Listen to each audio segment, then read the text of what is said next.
സഹായിച്ചതിനായി സ്തോത്രം. ഇന്ന് പകലിലെ പ്രാരംഭ സെക്ഷനിൽ ഞങ്ങൾക്ക് അനുഗ്രഹിക്കപ്പെട്ടതായിരിക്കുന്ന ദൈവവചനത്തെ കേൾപ്പാനിടയായതിനായി ഞങ്ങൾ അങ്ങയെ സ്തുതിക്കുന്നു. അങ്ങയുടെ വൃത്തിനെ അവിടുന്ന് സഹായിച്ചതിനായി സ്തോത്രം ചെയ്യുകയാണ്. തുടർന്നുള്ള ആ സെക്ഷനിലും ഞങ്ങൾ അങ്ങയുടെ സന്നിധിയിലായിരിക്കട്ടെ. അവിടുത്തെ വൃത്തിയിലൂടെ അനുഗ്രഹിക്കപ്പെട്ടതായിരിക്കുന്ന ആലോചനകളെ കേൾപ്പാൻ അത് ഞങ്ങളുടെ ആത്മീയ ജീവിതത്തിന് വലിയ മുതൽക്കൂട്ടായി തീരുവാൻ അവിടുന്ന് ഞങ്ങളെ സഹായിക്കണമേ എന്നങ്ങയോട് ഞങ്ങൾ പ്രാർത്ഥിക്കുന്നു. ഇതിന്റെ സംഘാടകരെ ഞങ്ങൾ ഓർക്കുന്നു. അവിടുത്തെ വൃദ്ധന്മാരെ അവിടുന്ന് സഹായിക്കണം. കൊടുത്തതായിരിക്കുന്ന വലിയ കാഴ്ചപ്പാടിനായി സ്തോത്രം ചെയ്യുന്നു. തുടർന്ന് ഞങ്ങൾ അല്പസമയം അങ്ങയുടെ സന്നിധിയിലായിരിക്കട്ടെ. അങ്ങയുടെ വൃദ്ധന്മാരോട് അനുഗ്രഹിക്കപ്പെട്ടതായിരിക്കുന്ന ചിന്തകളെ കേൾപ്പാൻ ഞങ്ങളെ ഓരോരുത്തരെ അവിടുന്ന് സഹായിക്കണമേ എന്നങ്ങയോട് ഞങ്ങൾ പ്രാർത്ഥിക്കുന്നു. പ്രാർത്ഥന കേട്ടല്ലോ, നന്ദി പറയുന്നു. മാനവും മഹത്വവും അങ്ങേക്ക് യേശു കർത്താവിന്റെ വിലയേറെ നാമത്തിൽ അപേക്ഷിക്കുന്നു. ദയ തോന്നി കേൾക്കണം സ്വർഗീയ പിതാവേ.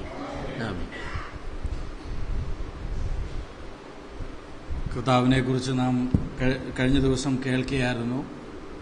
ദേവദാസനിലൂടെ കുറച്ചുകൂടെ നമ്മുടെ കർത്താവിനെ അറിയുവാനായിട്ട്, അത് അനുഭവത്തിലേക്ക് കൊണ്ടുവരുവാനായിട്ട് ഒരു ചാൺ ഇറങ്ങി നമ്മുടെ ഹൃദയത്തിൽ കർത്താവിനെ അറിയുവാൻ, അനുഭവിച്ചറിയുവാനായിട്ട് പൗലോസ് ആഗ്രഹിക്കുന്ന പോലെ അവന്റെ വല്ലഭത്വം നമുക്ക് മനസ്സിലാക്കുവാനായിട്ട് കർത്താവിൻ ദാസനിലൂടെ നമുക്കിടയാവും. അതിനായി കർത്താവിൻ ദാസനെ ക്ഷണിക്കും.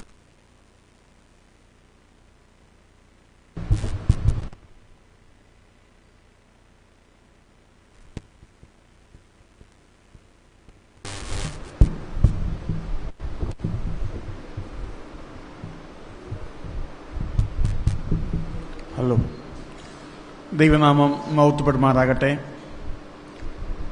ഇന്നലെ കടന്നു വന്ന എല്ലാവർക്കും ഇന്ന് കടന്നു വരുവാൻ കഴിഞ്ഞില്ല. എന്നാൽ ഞാൻ വിശ്വസിക്കുന്നത്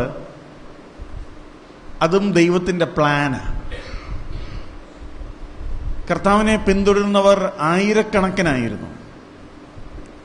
എന്നാൽ അവന്റെ ശിഷ്യന്മാരായി നമ്മൾ യോഹന്നാൻ 6-ാം അധ്യായം വായിക്കുമ്പോൾ 70-ൽ പരം ശിഷ്യന്മാരുണ്ടായിരുന്നു. അതിൽ 12 പേർ അപ്പോസ്തലന്മാരായിരുന്നു. എന്നാൽ ആ 12-ലും മറുരൂപ മലയിലേക്ക് കർത്താവ് കയറിയപ്പോൾ 3 പേർ മാത്രം. കർത്താവ് അവരെ ആ മലയിലേക്ക് കൊണ്ടുപോകുമ്പോൾ അവരോട് വ്യക്തിപരമായി പറഞ്ഞു കാണും, പത്രോസേ, എൻ്റെ കൂടെ ഈ മല ഒന്ന് കയറണം. അന്ന് നമുക്ക് എല്ലാവരെയും വിളിക്കാം. ഇല്ല, അവരെ വിളിക്കണ്ട. യാക്കോബിനോടും യോഹന്നാനോടും ഞാൻ പറഞ്ഞിട്ടുണ്ട്, നിങ്ങൾ 3 പേരും മതി. എന്തിനാ കൊണ്ടുപോകുന്നേ?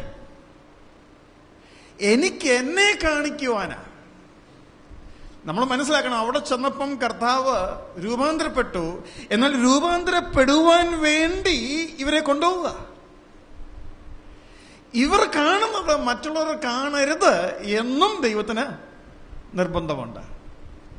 നമുക്ക് മനസ്സിലാകാത്തൊരു വിഷയമാണ്. ഞാൻ കഴിഞ്ഞ പ്രാവശ്യം പറഞ്ഞോന്ന് അറിഞ്ഞൂടാ, നമ്മൾ ദൈവസ്നേഹത്തെക്കുറിച്ച് പറയുന്നത് അത് അൺകണ്ടീഷണൽ ആണെന്ന്, നിബന്ധനകളില്ലാത്ത സ്നേഹം. അത് ശരിയായിരിക്കുമ്പോൾ തന്നെ, അത് ശരിയാണ്, അത് ശരിയായിരിക്കുമ്പോൾ തന്നെ നിബന്ധനകൾ ഉള്ള സ്നേഹവും ദൈവവചനത്തിൽ വ്യക്തമായി എഴുതിയിട്ടുണ്ട്. നിബന്ധനകൾ ഉള്ള സ്നേഹം. അതൊന്ന് പറഞ്ഞ്, കഴിഞ്ഞ പ്രാവശ്യം പറഞ്ഞ കാര്യങ്ങളെ ഒന്ന് ഓടിച്ചു പറയാം. എന്നാൽ അതൊന്ന് പറഞ്ഞിട്ടാകട്ടെ എന്ന് ഞാൻ വിചാരിച്ചതാണ്. യോഹന്നാൻ 14:21 ഒന്ന് വായിച്ചാട്ടെ. യോഹന്നാൻ 14:21. നിബന്ധനകളുള്ള സ്നേഹം.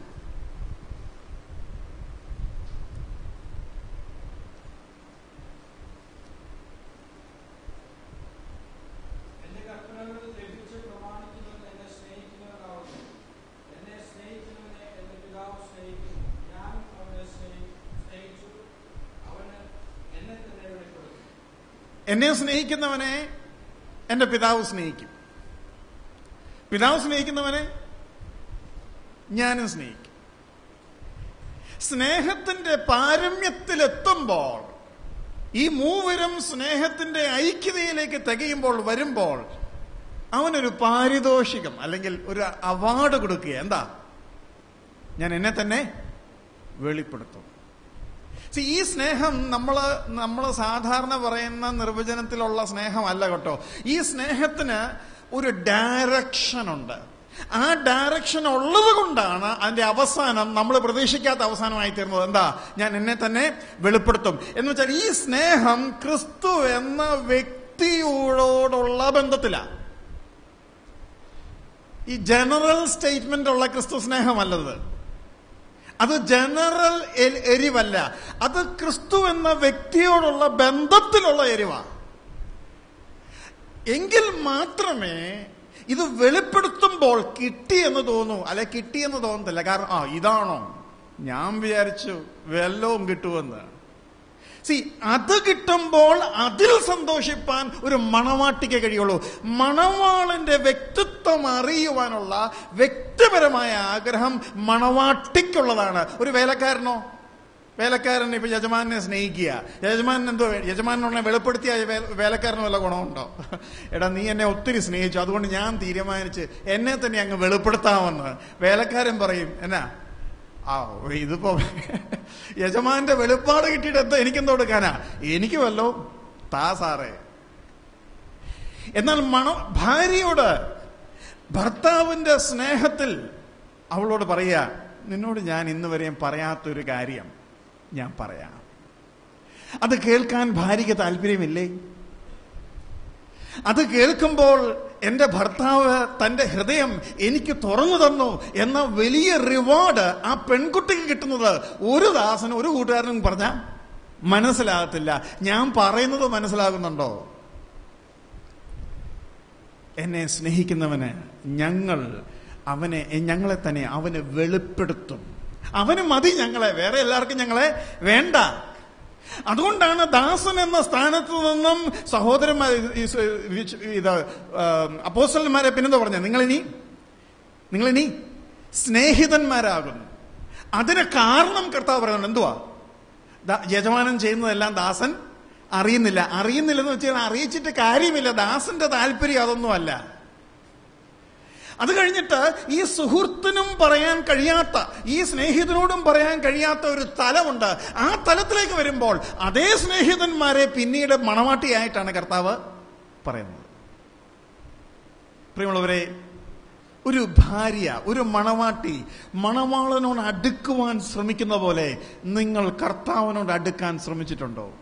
എത്ര വട്ടം അവൻ നിങ്ങളെ മണവാട്ടി എന്ന് വിളിച്ചു, എന്നിട്ടും അവനെ യജമാനനായിട്ടല്ലേ നാം കാണുന്നത്? യജമാനനായി കാണണം, അതൊരു തലം. എന്നാൽ മണവാളനായി അവനെ എപ്പോഴെങ്കിലും കണ്ടിട്ടുണ്ടോ? അവനോടൊന്ന് ചാരുവാൻ, അവന്റെ അടുക്കൽ ഇരിപ്പാൻ ഒരു മണവാട്ടി എന്ന നിലയിൽ നാം എപ്പോഴും സന്തോഷിക്കുന്ന ഒരു കാര്യം അവന്റെ സാന്നിധ്യം.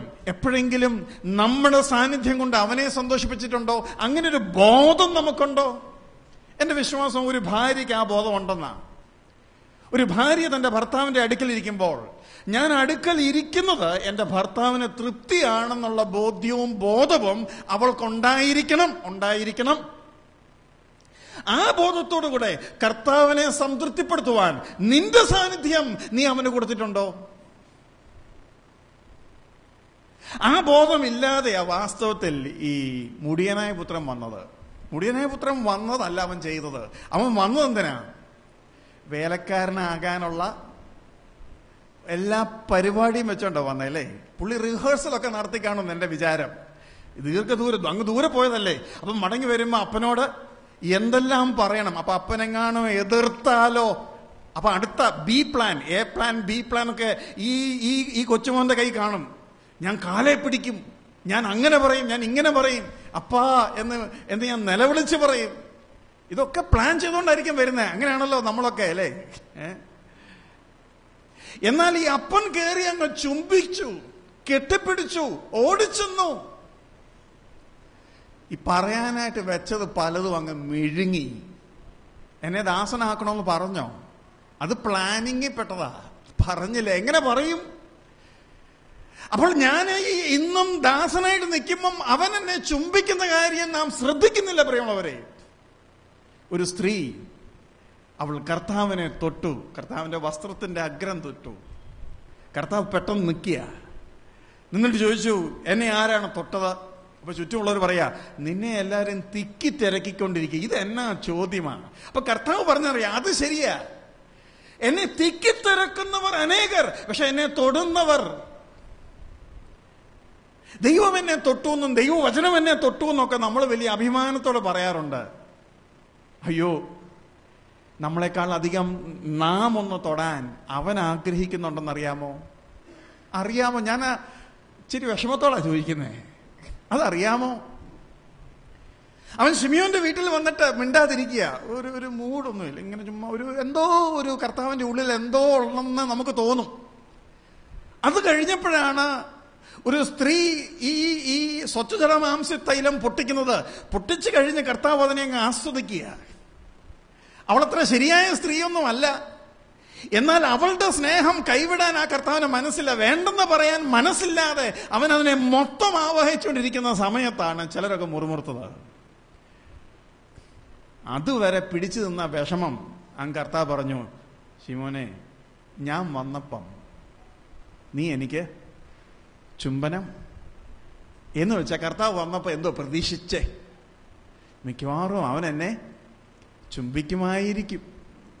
കർത്താവ് പറയുന്ന കംപ്ലൈന്റ് നമ്മുടെ ഇന്നത്തെ ഭാഷയിൽ പറഞ്ഞാൽ ഒരു തരി ചീപ്പ് കംപ്ലൈന്റ് അല്ലേ. ഓ, ഇതെന്നാ കംപ്ലൈന്റാ? എന്നാ കംപ്ലൈന്റ്? നീ എനിക്ക് ഉമ്മ തന്നില്ല.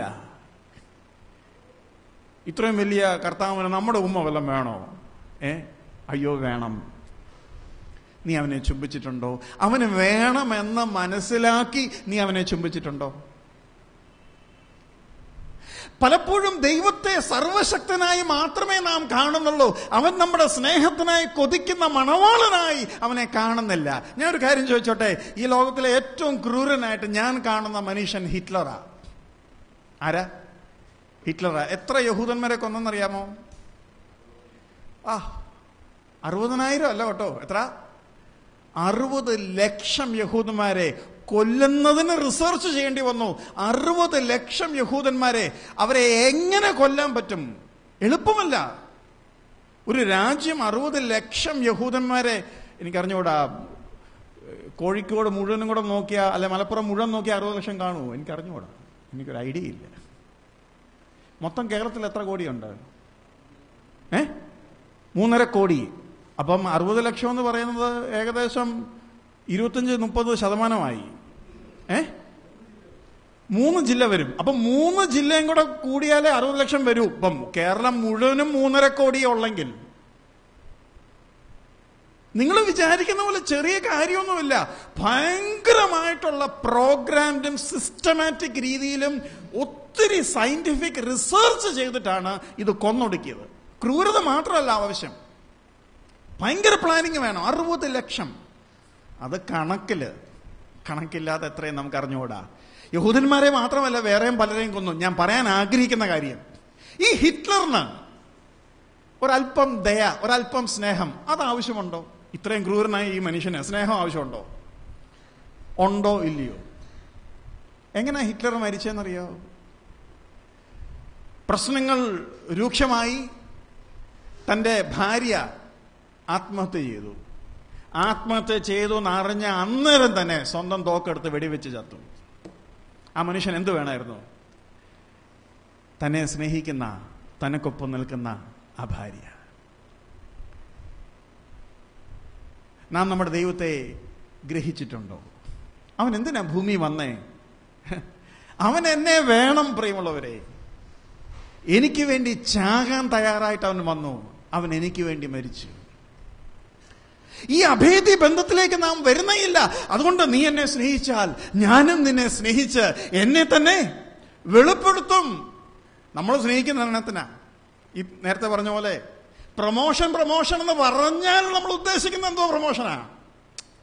ഇപ്പം ബ്രദർ ഇവിടെ പഠിപ്പിച്ചു പ്രൊമോഷൻ. ആ പ്രൊമോഷനിൽ നമ്മൾ ഉൾപ്പെടുത്തിയിരിക്കുന്ന എന്താ?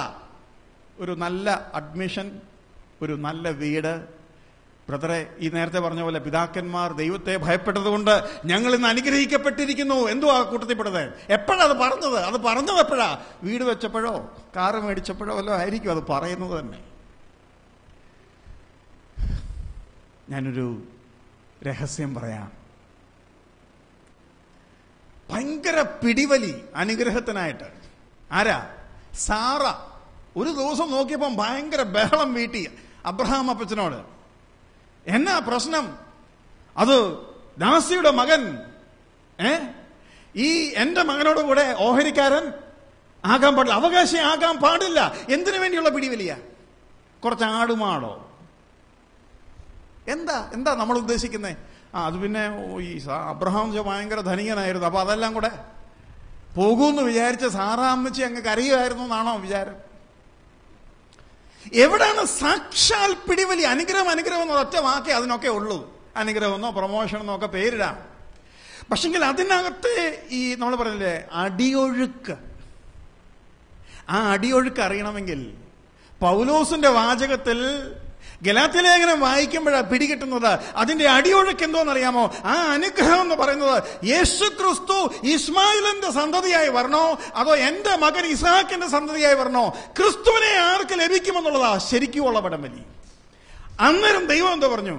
അബ്രഹാമേ, നിന്റെ ഭാര്യ പറയുന്ന അങ്ങ് കേട്ടേരെ, കാരണം എന്റെ മോനെ ഞാൻ ഇസ്മായിലിന് കൊടുക്കാൻ ഉദ്ദേശിക്കുന്നില്ല. പിടിവലി മനസ്സിലാവുന്നുണ്ടോ? ഈ പൊളിറ്റിക്സിൽ ഇപ്പൊ തന്നെ വാസ്തവത്തിൽ ഈ തമിഴ്നാടുമായിട്ട് നമ്മുടെ ഡാം വെള്ളത്തിന്റെ പ്രശ്നം വന്നു.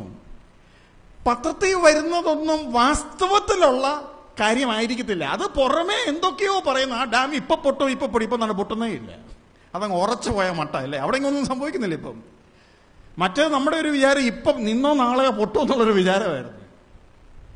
എന്തൊക്കെയോ അടിയൊഴുക്ക് അതിന്റെ പുറകിലുണ്ട്. എനിക്കതൊന്നും അറിഞ്ഞുകൂടാ. എന്നാൽ ഞാൻ പറയാൻ ആഗ്രഹിക്കുന്ന കാര്യം, ഈ ആത്മീക കണ്ണുള്ള അബ്രഹാം, ആത്മീക കണ്ണുള്ള സാറ, അതിനെ മനസ്സിലാക്കുന്ന ദൈവം ആർക്കെന്റെ മകന് കൊടുക്കണമെന്നുള്ള സാക്ഷാൽ പിടിവലിയുടെ ഉത്തരമായിട്ടാണ് സാറയുടെ വാക്ക് കേൾക്കാൻ പറഞ്ഞത്. ഇനി അത് കഴിയുമ്പോൾ അടുത്ത പിടിവലി തുടങ്ങി.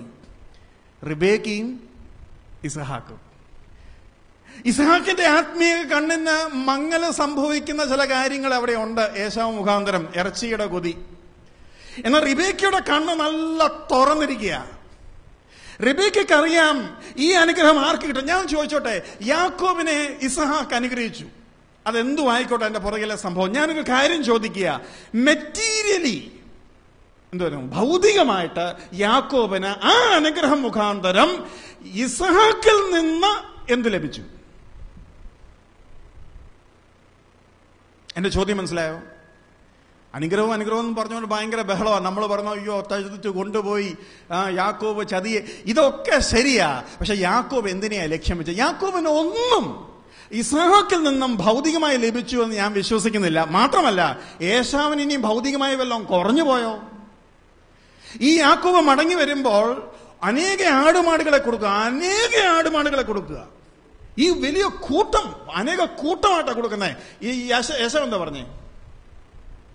ഈടാ നീ അനുഗ്രഹമൊക്കെ മേടിച്ച് ഓടിപ്പോയി. നിന്റെ വിചാരം ഞാനിവിടെ പാപ്പരായിട്ട് ജീവിക്കുക എന്നാ? എനിക്ക് ഇഷ്ടം പോലെ ഉണ്ട്. അതല്ലേ നമ്മൾ സുവിശേഷം പറയുമ്പം ഇന്നത്തെ നാമധേയ ക്രിസ്ത്യാനികൾ പറയുന്നേ, ഞങ്ങളുടെ കത്തോലിക്കായും യാക്കോബയും മാർത്തോമയും വിശ്വാസം കൊണ്ട് ഒരു കുറവും ഞങ്ങൾക്ക് ഇല്ല.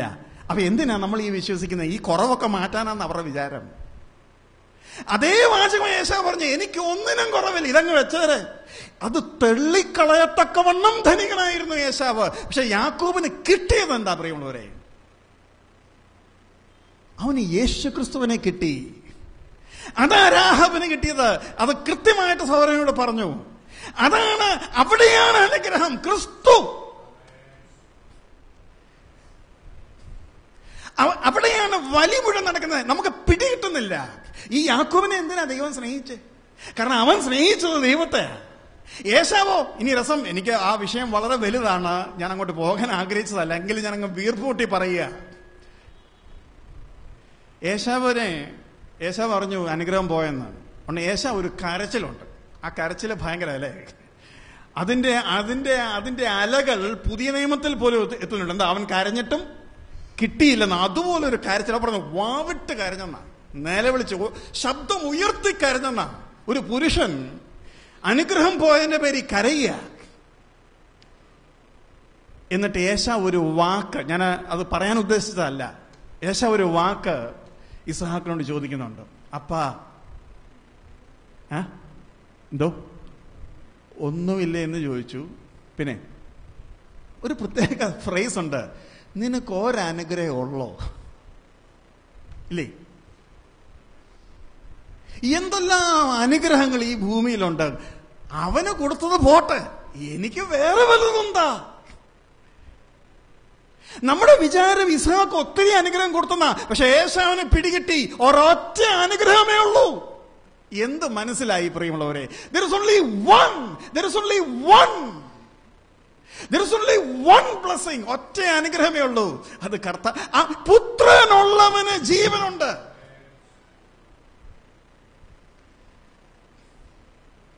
ഞാൻ ഇന്നലെ പറഞ്ഞല്ലോ, LKG ഭയങ്കര പഠിത്തം, UKG ഭയങ്കര പഠിത്തം, കൊച്ചിനെ തല്ലി പഴിപ്പിച്ച് 10ാം ക്ലാസ്സിൽ പഠിപ്പിക്കുന്നു. അത് കഴിഞ്ഞ് +2 അവന് ജീവിക്കാൻ സമ്മതിക്കുന്നില്ല. അത് കഴിഞ്ഞ് ഇടിച്ചു കയറ്റി അവനെ എഞ്ചിനീയറിംഗിന് കയറ്റുന്നു. പിന്നെ നല്ല ജോലിക്ക് ഒരു പരക്കയോട്ടം. ഇതെല്ലാം കഴിഞ്ഞ് അവസാനം നല്ല ജോലി നമ്മൾ പറയുമ്പോൾ നല്ല കാശാ ഉദ്ദേശിക്കുന്നത്. അപ്പം LKG മുതൽ കാശാ ഉദ്ദേശിക്കുന്നത്. എങ്കിൽ അതേ രീതിയിൽ തന്നെ അബ്രഹാം, സാറ, റിബേക്ക, ഇസ്ഹാക്ക്, യാക്കോബ്, യേശാവ് അവരതേ ലൈനിൽ വരിക. ഒരൊറ്റ അനുഗ്രഹം. ഇന്ന് സകല പരിപാടിയും പണത്തിനെ ചുറ്റിപ്പറ്റി നിൽക്കുന്നതിന്റെ ശരിയായ ലെസൺ നമ്മൾ ഇങ്ങോട്ട് എടുക്കുക. അതൊരു മോശമായ സ്ഥിതിയാണെങ്കിലും അതിൽ നിന്നും ഒരു പ്രിൻസിപ്പിൾ, ഒരു തത്വം കടമെടുത്തുകൊണ്ട്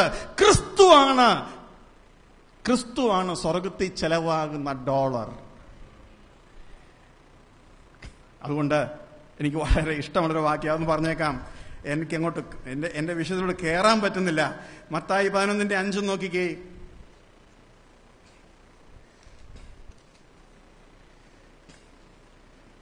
അത് വായിക്കുന്നതിന് മുമ്പ് ഒരു കാര്യം കൂടെ.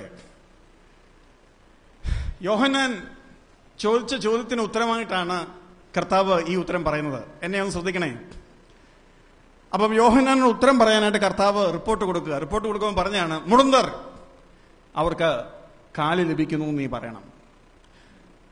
കുരുടർ അവർക്ക് കണ്ണ് ലഭിക്കുന്നു എന്ന് നീ ചെന്ന് റിപ്പോർട്ട് ചെയ്യണം. പിന്നെ അശുദ്ധർ അല്ലെങ്കിൽ കുഷ്ഠരോഗികൾ അവർ ശുദ്ധരായി തീരുന്നു എന്ന് നീ റിപ്പോർട്ട് കൊടുക്കണം. അത് കഴിഞ്ഞിട്ട് ദരിദ്രർ അവരെന്തായി തീരുന്നു എന്നാ കൊടുക്കണ്ടേ?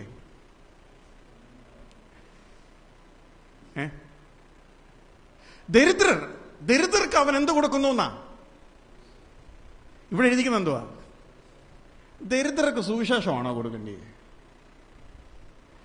ബാക്കിയെല്ലാം ചേരുമ്പടി ഞാൻ വിചാരിക്കുന്ന ഒരു മാച്ച് ദ ഫോളോയിങ് പരീക്ഷ വിശ്വാസികൾ കൊടുത്താൽ, കുരുടർ ഇപ്പുറത്ത് പണം, കാല്, കയ്യ്, കണ്ണെന്നൊക്കെ പറഞ്ഞാൽ അവർ കൃത്യമായിട്ട് കുരുടരെ എങ്ങോട്ട് മാച്ച് ചെയ്യിപ്പിക്കും. കുരുടർക്ക് കണ്ണ് ലഭിക്കുന്നു, മുടന്തർക്ക് കാല് ലഭിക്കുന്നു. അപ്പൊ മിക്കവാറും എന്റെ വിചാരം ദരിദ്രർക്ക് എന്നിട്ട് താഴെ എഴുതുക സമ്പത്ത്, അനുഗ്രഹം, സുവിശേഷം പറയുമോ? നമ്മള് 90% വിശ്വാസികളും വേറെ വല്ലയിടത്തും കയറി പിടിപ്പിക്കുമല്ലേ? എന്നാ കർത്താവ് പറയാണ്, ആ ഭാഗം ഒന്ന് വായിച്ചാട്ടെ ശ്രദ്ധിക്കാത്തവർക്ക് വേണ്ടി. 11:5.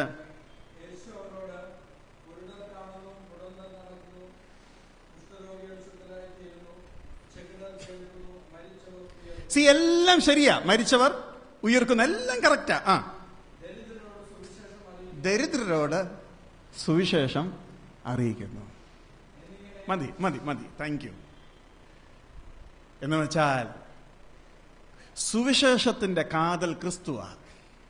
ക്രിസ്തുവിനെ ലഭിച്ചാൽ ഇനി അവൻ ദരിദ്രനല്ല. ഹല്ലേലൂയ. മുകേഷ് അംബാനിയും പിന്നെ ബിൽഗേറ്റ്സിനോടും ഒബാമ, ബിൻ ലാദനോടും സകലരോടും എനിക്ക് പറയാനുള്ളൊരു കാര്യം, നീ ദരിദ്രനാ. ഏശാവ് ഇത് പറഞ്ഞു, എനിക്ക് വേണ്ടുവോളം ഉണ്ട് എന്നൊക്കെ പറഞ്ഞപ്പോ യാക്കോബ് ഉള്ളിൽ ഊറിച്ചിരിച്ച് കാണും അല്ലേ? നിനക്ക് ഇപ്പോഴും വിവരം വെച്ചില്ലല്ലോ എന്ന് യാക്കോബ് മനസ്സിൽ വിചാരിച്ച് കാണും. പ്രിയമുള്ളവരെ, ഇന്ന് വിശ്വാസത്തിൽ വന്നതിന് ശേഷവും ഈ വിവരം വെക്കാത്തവരായി നാം തുടരുന്നില്ലേ? ഞാൻ പറയുന്നത്, ക്രിസ്തുവിനെ അല്ലാതെ എന്തിനെങ്കിലും അനുഗ്രഹം എന്ന് പറയുന്നത് പോലും പാപമല്ലേ? അനുഗ്രഹത്തിന്റെ ലിസ്റ്റിൽ ക്രിസ്തു അല്ലാതെ മറ്റെന്തിനെങ്കിലും അനുഗ്രഹമായി കാണുന്നത് ശരിയാണോ? അങ്ങനെ കാണുന്നത് കണ്ടാൽ അവൻ സഹിക്കുമോ? എന്റെ ഭാര്യയ്ക്ക് അവളുടെ ഏറ്റവും വലിയ സമ്പത്ത് ഞാനായിരിക്കണമെന്ന് ഞാൻ ആഗ്രഹിച്ചാൽ അത് തെറ്റാണോ? ഭർത്താവിനെ രക്ഷിക്കണമെങ്കിൽ ബാങ്കിൽ ആകെക്കൂടെയുള്ള 1,00,000 രൂപ ഫിക്സഡ് ഡെപ്പോസിറ്റ് എടുക്കണം. ഇനിയും രക്ഷിച്ചാലും ഒരു 6 മാസം ജീവിക്കൂ. ഭാര്യയോട് പറയുക. ഇപ്പൊ ഭാര്യ എന്നാ പറയും? എന്തായാലും മതിയാ. അങ്ങനാണോ വേണ്ടിയേ? എന്നിട്ട് ഞാൻ മരിച്ചില്ലെന്നിരിക്കട്ടെ, എന്റെ ഓപ്പറേഷനും നടന്നില്ല, 1,00,000 എടുത്തുമില്ലെന്നിരിക്കട്ടെ, ഞാൻ ജീവിച്ചു, ഞാൻ ശരിയായി, എന്നാൽ എനിക്ക് തൃപ്തി വരുമോ ആ ജീവിതത്തിൽ? എന്റെ ഭാര്യ അവളുടെ സകലതും വിറ്റ് കൊടുത്ത് എന്നെ രക്ഷിപ്പാൻ ശ്രമിച്ചാൽ ആ സ്നേഹം, പ്രിയമുള്ളവരെ, ഞാൻ വിചാരിക്കുന്നത് അബ്രഹാം യാഗം കഴിച്ചു കഴിഞ്ഞിട്ട് മടങ്ങി വരുമ്പോൾ ഒരു വലിയ സന്തോഷമായിട്ടായി വരുന്നേ. താൻ കാണാത്ത മകനെ കണ്ടേച്ച് വരിക. താൻ മരിച്ച മകനെ ജീവിച്ച് ലഭിച്ചു, അത് വേറെ കാര്യം, അതല്ല ഞാൻ പറയാം, അത് ദൈവം ചെയ്തതാ. എന്നാൽ അബ്രഹാം സന്തോഷിക്കുന്ന മറ്റൊന്ന്, ഈ ഇസ്ഹാക്കിൽ ഇങ്ങനെയൊരു മകൻ, എങ്ങനെയൊരു മകൻ, സ്വന്തം അപ്പന് തന്റെ ജീവനെ കൊടുക്കുവാൻ തയ്യാറാകുന്ന ഒരു മകനാണ് എന്റെ മകൻ എന്ന് മനസ്സിലാകുന്നത് അതിനു മുമ്പോ അതോ അതാ സമയത്തോ? അവിടെ മാത്രമേ അത് വെളിപ്പെടുന്നുള്ളൂ. ആ അപ്പന് മോറിയ മലയിൽ കിട്ടിയ ആ മകനെ അതിനു മുമ്പ് ആ അപ്പന് ലഭിച്ചിട്ടില്ല. കാരണം ഇങ്ങനെയൊരു മുഖം ഇസ്ഹാക്കിനുണ്ടെന്ന് അബ്രഹാമിന് അറിഞ്ഞുകൂടാ. നമ്മുടെ കർത്താവിനെ സ്നേഹിപ്പാൻ കർത്താവ് നമ്മളെ സഹായിക്കട്ടെ. അവന്റെ സ്നേഹത്തിന് മുമ്പിൽ ഇവിടെയൊക്കെയാണ് അവൻ വെളിപ്പെടുത്തുന്നത്, ഇവിടെയൊക്കെയാണ് അവൻ ഹൃദയം തുറക്കുന്നത്. ഈ ഹൃദയം തുറക്കൽ ദൈവം എന്നോട് സംസാരിക്കുമ്പോൾ ഞാൻ സന്തോഷിക്കുന്ന 2 വിധത്തിലാണ്. ഒന്ന്, അവൻ എന്നോട് എന്ത് സംസാരിച്ചു എന്ന കാരണത്താൽ. സംസാരിച്ചു എന്നൊക്കെ പറയുമ്പോൾ ഞാൻ ഉദ്ദേശിക്കുന്നത് ദൈവവചനത്തിൽ നിന്നുള്ള വെളിച്ചം വീശല, അല്ലാതെ ദർശനമൊന്നും അല്ല ഞാൻ പറയുന്നത്. എന്നാൽ എന്നെ സന്തോഷിപ്പിക്കുന്ന രണ്ടാമത്തെ കാര്യം, അവൻ എന്തു പറഞ്ഞു എന്നുള്ളത് തീർച്ചയായിട്ടും നമ്മെ സന്തോഷിപ്പിക്കും. അത് വലുതായാലും ചെറുതായാലും സന്തോഷിപ്പിക്കും. എന്നാൽ അതല്ല അതിന്റെ വാസ്തവത്തിലുള്ള സന്തോഷം. അവൻ എന്തു പറഞ്ഞു തന്നു എന്നുള്ളതല്ല വാസ്തവത്തിലുള്ള സന്തോഷം. അവൻ പറഞ്ഞു എന്നുള്ളതാണ് സന്തോഷം. ദൈവം എന്നോട് സംസാരിപ്പാൻ കനിഞ്ഞു.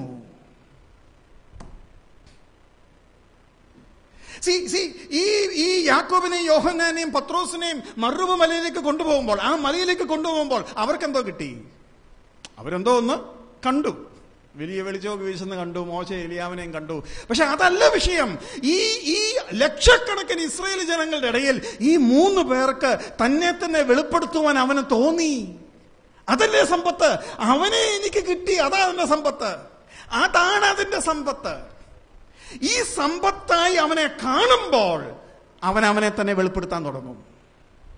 പക്ഷെ അതാണോ നമ്മുടെ ലക്ഷ്യം? ഈ ദിശ നമ്മുടെ ഉണ്ടോ? അതോ ആ ദിശയില്ലാത്തവന് ദൈവം തന്നെ വെളിപ്പെടുത്തി കൊടുക്കുമോ? എനിക്ക് പ്രിയമുള്ളവരെ, ഇന്ന് കർത്താവ് വെമ്പുന്ന ഒരു കാര്യമുണ്ട്. തന്റെ ഹൃദയം പകരുവാൻ തന്നെ ആഗ്രഹിക്കുന്ന ഒരു മണവാട്ടി, ആ സഭ, ആ ഹൃദയം അവളിൽ ഉണ്ടാകുവാൻ ദൈവം വെമ്പുക, കർത്താവ് ആഗ്രഹിക്കുകയാണ്. ഇന്നലെ പറഞ്ഞ കാര്യങ്ങളിൽ ഒന്ന് ഓടിച്ച് പറയണമെന്ന് എനിക്ക് ആഗ്രഹമുണ്ട്. കാരണം അതിനെ ഒരു അടുക്കോടുകൂടെ ഏതാണ്ട് ഒരു അടുക്ക് നമുക്ക് ലഭിക്കേണ്ടത് ആവശ്യമാണ്. ആദ്യം നമ്മൾ ചിന്തിച്ചത് പൗലോസിന്റെ ആഗ്രഹമാണ്, ഞാൻ അവനെ അറിയേണ്ടതിന്.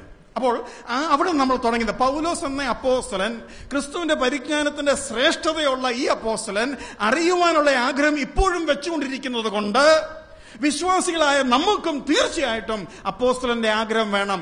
കാരണം 8-ാം വാക്യത്തിൽ ഫിലിപ്പിയർ 3:8 പറയുന്നു, ക്രിസ്തുവിന്റെ പരിജ്ഞാനത്തിന്റെ ശ്രേഷ്ഠത നിമിത്തം.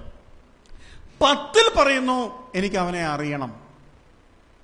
അങ്ങനെയാണെങ്കിൽ അതേ മാനസികാവസ്ഥ നമ്മളിലും ഉണ്ടാകേണ്ടത് ആവശ്യമാണ്. അത് കഴിഞ്ഞ് നമ്മൾ പഠിച്ചത് എന്താ?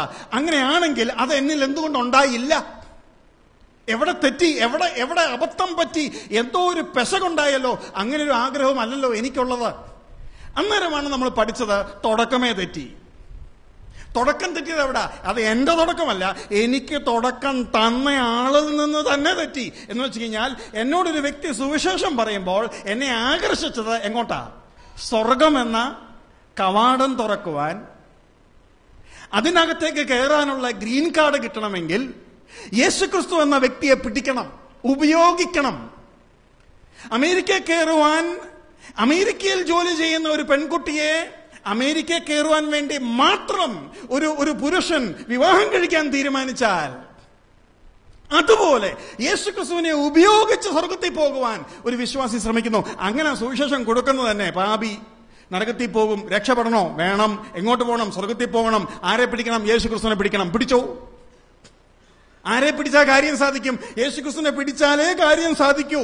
നിർബന്ധമാണെങ്കിൽ, മറ്റൊരു വഴിയും ഇല്ലെങ്കിൽ ഗതികെട്ടിട്ട് യേശുക്രിസ്തുവിനെ സ്വീകരിക്കുന്ന വിശ്വാസി. തുടക്കം തെറ്റി. എങ്ങനെയായിരിക്കണമായിരുന്നു തുടക്കം? ആദിയിൽ ഇൻ ദ ബിഗിനിങ് ബൈബിൾ എങ്ങനെ എഴുതിയിരിക്കണം? In the beginning God. ആദിയിൽ ദൈവം. അപ്പം എന്റെ ഇരുളടഞ്ഞ ഭൂമിയിൽ ഇരുളായിരുന്നു, ആദ്യം ദൈവം എന്ന് പറഞ്ഞ പോലെ തന്നെ എന്റെ ഇരുളടഞ്ഞ ജീവിതത്തിൽ ആദ്യം ദൈവം. അത് സംഭവിച്ചില്ല. അത് സംഭവിക്കാതെ പോയത് കൊണ്ട് കാര്യങ്ങൾ കുഴഞ്ഞു. അവിടെ വെച്ച് ദിശ തെറ്റി. അതിനേക്കാട്ടിലും ദിശ തെറ്റുന്നുണ്ട്. ഒരു വ്യക്തിയോട് പറയുക, ബ്രദറെ, രക്ഷിക്കപ്പെട്ടത് എപ്പോഴാ? അതെനിക്ക് തലവേദന ഉണ്ടായിരുന്നു, എനിക്ക് ആരിലും വിശ്വാസമില്ലായിരുന്നു, എന്നാൽ പെട്ടെന്നൊരു കൺവെൻഷൻ, സുവിശേഷം അല്ലെങ്കിൽ ഹീലിംഗ്, അവിടെ ചെന്നപ്പോൾ ഹീലിംഗ് കിട്ടി, ഞാൻ അന്ന് തൊട്ട് രക്ഷിക്കപ്പെട്ടു. അത് ഭയങ്കരമായ തെറ്റ്. എന്നെക്കുറിച്ച് ഒരു പാസ്റ്റർ അല്ലെങ്കിൽ ഒരു പ്രവാചകൻ പ്രവചിച്ചു, അത് പ്രവചിച്ചതെല്ലാം ശരിയായിരുന്നു. ബ്രദറെ, പ്രവചിച്ചത് എങ്ങനെ ശരിയാവുന്ന? പ്രവചനം ഭാവിയെക്കുറിച്ച് പറയുന്നതാ. ഇദ്ദേഹം എന്താ പറഞ്ഞേ?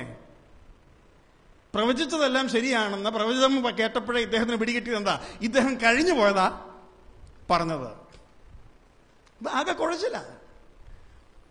എന്തായിരുന്നാലും ആ തുടക്കം തെറ്റി എന്നുള്ളത് നമുക്ക് മനസ്സിലായി. അത് കഴിഞ്ഞിട്ട് നമ്മൾ എവിടെയാണ് ഊന്നേണ്ടത് എന്നുള്ളത് ശ്രദ്ധിച്ചു. വിവാഹത്തിൽ ഊന്നേണ്ടത് പെണ്ണ് എവിടെയാണെന്നല്ല, പെണ്ണെങ്ങനെയുണ്ടെന്നുള്ളതാ, പെണ്ണെങ്ങനെയാണെന്നുള്ളതാ, അല്ലെ ചെറുക്കൻ എങ്ങനെയാണെന്നുള്ളതാ. അതേപോലെ തന്നെ മതത്തിൽ രക്ഷയല്ല ഊന്നൽ, രക്ഷകനാണ് ഊന്നൽ. യഹൂദ മതത്തിലും ക്രിസ്തു അല്ല ഊന്നൽ, യേശു ക്രിസ്തു ആണ് ഊന്നൽ. അപ്പൊ നമ്മൾ അത് അങ്ങോട്ട് പഠിച്ചിട്ട് വീണ്ടും മുമ്പോട്ട് വരിക. അതിനെ ഒന്ന് വിശദീകരിച്ച് പഠിക്കാൻ നമ്മൾ എങ്ങോട്ട് വന്നു? അബ്രഹാമിനിൽ നിന്നും റിബേക്ക, ദാസൻ, ഇസഹാക്ക്, അതിനെ ഒന്ന് പഠിച്ചു. അതൊരു വിവാഹ ആലോചനയാണ്. വിവാഹ ആലോചനയും സുവിശേഷവും തമ്മിൽ പറ്റുമോ ഇല്ലയോ നമ്മൾ നോക്കി. എങ്ങനെ പറ്റി? 2 കൊരിന്ത്യർ 11:2 എന്താ പറഞ്ഞിരിക്കുന്നത്? ഞാൻ നിങ്ങളെ ക്രിസ്തു എന്ന ഏകപുരുഷന് നിർമ്മല കന്യകയായി വിവാഹ നിശ്ചയം ചെയ്തിരിക്കുന്നു. അപ്പോൾ സുവിശേഷം ഒരു പ്രപ്പോസൽ ആണെന്നുള്ള നിലയിൽ നമ്മൾ ഈ പ്രപ്പോസലിനെ പഠിക്കാൻ ശ്രമിച്ചു. അവിടെ നമ്മൾ ചില കാര്യങ്ങൾ പഠിച്ചതിൽ ഒന്നാമത് പഠിച്ചത് എബ്രഹാമിന്റെ എംഫസിസ്. എബ്രഹാം ഊന്നുന്നത് എവിടാ? ഈ പെൺകുട്ടി വിട്ടുവരണം. അവിടെ നമ്മൾ ഊന്നി. എന്തിനാ ഊന്നിയത്? അങ്ങനെ ദാസൻ തന്നെ ഒരുക്കി. ഇസ്ഹാക്കിനെ കുറിച്ച് പറയുമ്പോൾ ഈ പെണ്ണ് സകലവും ഇട്ട് എന്റെ കൂടെ പറയത്തക്ക വണ്ണം ഞാൻ ഈ പ്രപ്പോസൽ കൊടുക്കുമ്പോൾ ഇസ്ഹാക്കിൽ ആകർഷിക്കപ്പെടണം. അപ്പോൾ ആ രീതി കൊടുത്തു. അങ്ങനെ ലക്ഷ്യത്തോടുകൂടെ കൊടുത്തു. ആ ലക്ഷ്യത്തോടുകൂടെ കൊടുത്തപ്പോൾ റിബേക്ക പറയുക, ഞാൻ പോവുക. അപ്പോൾ അങ്ങനെ കൊടുത്തത്. ആ കൊടുത്തതിൽ ഇസ്ഹാക്കിനെ കുറിച്ചുള്ള അനേക കാര്യങ്ങൾ നമ്മൾ ചിന്തിച്ചതിൽ ഏറ്റവും വലുത് ഏതായിരുന്നു നമ്മൾ ചിന്തിച്ചു? അതേതാ? തന്നെത്താൻ യാഗമാകുവാൻ വൃദ്ധനായ തന്റെ പിതാവിന് വേണ്ടി തയ്യാറായ ഇസഹാക്കിന്റെ മനസ്സ്, ഇസഹാക്കിന്റെ വ്യക്തിത്വം, ആ വ്യക്തിത്വത്തിന്റെ ഭംഗി, വ്യക്തിത്വത്തിന്റെ രൂപഭംഗി, വ്യക്തിത്വത്തിലുള്ള സൗന്ദര്യം. അങ്ങനെ ഒരു പുരുഷനെ ഒരു ഭാര്യയ്ക്ക് ലഭിക്കത്തില്ലെന്ന് റിബേക്കയ്ക്ക് അറിയാം. ആ പ്രപ്പോസൽ റിബേക്ക സ്വീകരിക്കുക. അത് കഴിഞ്ഞ് നമ്മൾ ഉടനെ വന്നത് യേശുക്രിസ്തുവിന്റെ രൂപഭംഗിയിലേക്ക്. യേശുക്രിസ്തുവിൽ അവനിലുള്ള സകലതും പിതാവിനെ പ്രസാദിപ്പിക്കുന്ന, അവൻ സർവാംഗ സുന്ദരനാ. എന്നാൽ എനിക്കൊരു കാര്യം പറയാനുള്ളത്, അവന്റെ എല്ലാ അംഗത്തിലും സർവാംഗ സുന്ദരനായിരിക്കുന്ന ഈ സുന്ദരനിൽ ഒരു കാര്യം ഏറ്റവും സൗന്ദര്യമുള്ളതെന്ന് അവൻ തന്നെ പറയുന്നു. ഞാൻ പറയുന്നത് മനസ്സിലായോ? സർവാംഗ സുന്ദരനായ കർത്താവായ യേശുക്രിസ്തു സർവാംഗ സുന്ദരനായിരിക്കുമ്പോൾ തന്നെ താൻ ഇന്ന കാര്യത്തിലാണ് ഏറ്റവും സുന്ദരൻ, തന്റെ പല ഗുണങ്ങളിൽ ഏറ്റവും വലിയ ഗുണം എന്തെന്ന് അവൻ തന്നെ പറഞ്ഞിട്ടുണ്ട്. അതാണ് നമ്മൾ യോഹന്നാൻ 12:32 വായിച്ചത്. എന്താ വായിച്ചത്? ഞാനോ ഉയർത്തപ്പെട്ടാൽ എല്ലാവരെയും എങ്കിലേക്ക് ആകർഷിക്കും. എല്ലാവരെയും എങ്കിലേക്ക് ആകർഷിക്കുന്ന സെൻട്രൽ ക്രിട്ടിക്കൽ പോയിന്റ് അതേതാന്ന് ചോദിച്ചു കഴിഞ്ഞാൽ, ഞാൻ ഉയർത്തപ്പെടുമ്പോൾ എന്ന് വെച്ചാൽ ഞാൻ ക്രൂശിൽ കയറുമ്പോൾ. ഇസ്ഹാക്കിന്റെ അനേക സൗന്ദര്യമുണ്ട്. ഏകജാതൻ, ആദ്യജാതൻ, ദൈവം കൊടുത്തവൻ, പിന്നെ അനുസരണമുള്ളവൻ, അനേക ഗുണങ്ങളുണ്ട്. എന്നാൽ ഏറ്റവും വലിയ ഗുണം എന്താ? അവൻ തന്നെ കൊടുക്കുവാൻ തയ്യാറായി. അതേ പോയിന്റാ യേശുക്രിസ്തുവിന്റെ സൗന്ദര്യം. അത് യേശുക്രിസ്തു അവകാശം പറയുന്നത് കൊണ്ടാണ് മണവാട്ടിയായ ഞാൻ പറയുന്നത് യേശുക്രിസ്തു ഏറ്റവും സുന്ദരൻ അവിടെയാണെന്ന്. ഇനി അതിന് രണ്ടാമത്തെ തെളിവെന്താ? സ്വർഗത്തിൽ അവൻ മഹത്വത്തിൽ ഇരിക്കുമ്പോഴും അവന്റെ അവിടുത്തെ മഹത്വം പറഞ്ഞല്ല അവിടെ ഉള്ളവർ ആരാധിക്കുന്ന. പിന്നെന്തുവാ? ക്രൂശിലെ മഹത്വം. അവൻ അറുക്കപ്പെട്ടു എന്ന കാരണം പറഞ്ഞുകൊണ്ടോ സ്വർഗത്തിലും ആരാധിക്കുന്നത്. അപ്പോൾ സ്വർഗത്തിലും അവൻ സുന്ദരനായി ഏറ്റവും കൂടുതൽ കാണപ്പെടുന്നത് ഭൂമിയിലെ ക്രൂശിന്റെ അടിസ്ഥാനത്തിലാണ്. ഇനി നമ്മൾ അവിടുന്ന് പിന്നെ പഠിച്ചത് ഈ അബ്രഹാമിന്റെ കോൺഫിഡൻസ്. എന്റെ മകനെ നീ അങ്ങോട്ട് വർണ്ണിച്ചേ, പെണ്ണ് വരും. അബ്രഹാമിന്റെ കോൺഫിഡൻസ് അങ്ങനെ തന്നെ നീ ചെയ്യും. അബ്രഹാമിന്റെ കോൺഫിഡൻസ് രണ്ടു പേരില്ല. ഒന്ന്, എന്റെ മകൻ സുന്ദരൻ, എന്റെ മകനെ പോലെ സുന്ദരനായി വേറെ ആരും ഇല്ല, നീ അങ്ങോട്ട് പറഞ്ഞേ, പെണ്ണ് വരും. അബ്രഹാമിന്റെ രണ്ടാമത്തെ കോൺഫിഡൻസ് ഈ ദാസനില്ല. എന്താ ദാസനിലുള്ള കോൺഫിഡൻസ്? ദാസൻ തന്നിലേക്കല്ല, പിന്നെ പുത്രനിലേക്ക് തന്നെ ഈ പെൺകുട്ടിയെ ആകർഷിക്കും. അബ്രഹാമിന്റെ കോൺഫിഡൻസ്. ഇനി ദാസന്റെ കോൺഫിഡൻസ്. ദാസനും കോൺഫിഡൻസ് ഉണ്ട്. എന്തോ ദാസന്റെ കോൺഫിഡൻസ്? ഈ പുത്രനെ കൊടുക്കേണ്ട വിധത്തിൽ കൊടുത്താൽ ഒരു പെണ്ണും നിൽക്കത്തില്ല. എന്തിനാ നമ്മുടെ സുവിശേഷ ഘോഷണത്തിൽ മ്യൂസിക് ഫെസ്റ്റിവൽ കയറ്റിയിടുന്നേ? കാരണം ക്രിസ്തു പോരെന്നൊരു തോന്നൽ അകത്ത് നമുക്കില്ലേ? ഇല്ലേ? അതുകൊണ്ട് മ്യൂസിക് ഫെസ്റ്റിവലും ചെറിയ ഇതിൽ സുവിശേഷവും, ഹീലിംഗ്, എന്ത് പറയുന്നത്, രോഗസൗഖ്യ ശുശ്രൂഷയും, പിന്നെ താഴെ സുവിശേഷവും. വലിയ അഡ്വർടൈസ്മെന്റ് പത്രത്തിൽ ഫ്രീ എന്ന് എഴുതി കാണിക്കുമ്പോൾ താഴെ കണ്ടീഷൻ അപ്ലൈ ചെറിയ അക്ഷരത്തിലേ. ഇനി സുവിശേഷം പറയുമ്പോഴോ ആദ്യം മുതൽ അവസാനം വരെ യേശുക്രിസ്തുവാണോ? പറ. യേശുക്രിസ്തുവിന്റെ ക്രൂശ് 1 മണിക്കൂർ പ്രസംഗത്തിൽ അവസാനത്തെ 2.5 മിനിറ്റ് 3 മിനിറ്റ് കൊണ്ട് തീർക്കാറില്ലേ നമ്മൾ? ശരിയല്ലേ ഞാൻ പറഞ്ഞത്? എന്നാൽ ഈ ദാസന്റെ കോൺഫിഡൻസ് പുത്രനെ അങ്ങോട്ട് കൊടുക്കുക.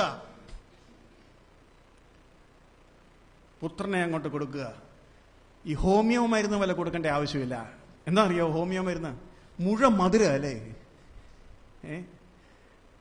അതിനകത്തൊരു ചെറിയ ഡോസ് മാത്രമേ എന്തുള്ളൂ? മരുന്നുള്ളൂ. ബാക്കിയല്ല എന്താ? മധുര. ഇന്ന് ലോകത്തിന് അത് മതി. ലോകത്തിന്റെ ആവശ്യത്തിന് അങ്ങോട്ട് കൊടുക്കുക, ഇങ്ങോട്ട് മേടിക്കുകയല്ല. നിനക്ക് വേണമെങ്കിൽ ഈ കർത്താവിനെ മേടിക്കണം. ഡിമാൻഡ് നമ്മളില്ല, അവരിലല്ല വേണ്ടത്. ഞാൻ കേട്ടിട്ടുണ്ട് സുവിശേഷന്മാർ പറയുന്നത്, വിവാഹം കഴിക്കാറായ പെൺകുട്ടികളൊക്കെ ഉള്ള വീട്ടിൽ ചെല്ലുമ്പം ഞാൻ കേട്ട കാര്യ ബ്രദറൻ സുവിശേഷകൻ പറഞ്ഞ കാര്യമാണ്. പിള്ളേരുടെ കാര്യമൊക്കെ നടന്നു പോകും. ഞങ്ങൾ സഭയൊക്കെ ഒരുമിച്ച് വിചാരിച്ച മോനും ജോലിയില്ലെങ്കിൽ ഞാൻ പറഞ്ഞ എത്ര കോണ്ടാക്റ്റാന്നറിയോ പുറത്തൊക്കെ. എന്തിനാ ഈ പുത്രൻ മതി എന്നുള്ള ദാസന്റെ കോൺഫിഡൻസ് ഇല്ലായ്മ. അബ്രഹാമിന് 2 കോൺഫിഡൻസ്. ഒന്ന് പുത്രനിൽ, ആ പുത്രനെ തന്നെ വരച്ച് കാണിക്കുമെന്ന ഉറപ്പുള്ള തന്റെ ദാസന്റെ കോൺഫിഡൻസ് പുത്രനിൽ, പിന്നെ ആരില്ല? ദൈവത്തിൽ. ദൈവം എന്നെ നടത്തും. അബ്രഹാമിന്റെ confidence in the son and the സെർവന്റിന്റെ confidence in God and Isaac. ഇനി അടുത്തത് റിബേക്കയുടെ കോൺഫിഡൻസ് ഈ ദാസൻ വരച്ച് കാണിച്ച ഇസഹാക്കിൽ. ദാസനിൽ വിശ്വസിച്ചെങ്കിലേ ദാസൻ വരച്ച് കാണിക്കുന്ന ഇസഹാക്കിലും വിശ്വസിക്കാൻ പറ്റൂ. ഞാൻ ഈ 3 പേരെയും പറഞ്ഞല്ലോ. യേശുക്രിസ്തുവിന്റെ കോൺഫിഡൻസ് ഞാനൊന്ന് വരച്ച് കാണിക്കാം. വായിച്ചാട്ടെ യോഹന്നാൻ 16. യേശുക്രിസ്തുവിന്റെ കോൺഫിഡൻസ് യോഹന്നാൻ 16 13 14.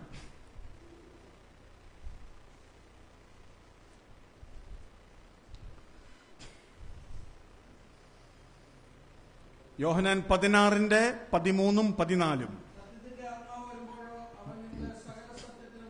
യേശുക്രിസ്തുവിന്റെ കോൺഫിഡൻസ് കേട്ടോ. ദാസൻ ചെയ്യേണ്ട പണി എന്തുവാണെന്ന് പറയുക. എന്തുവാ?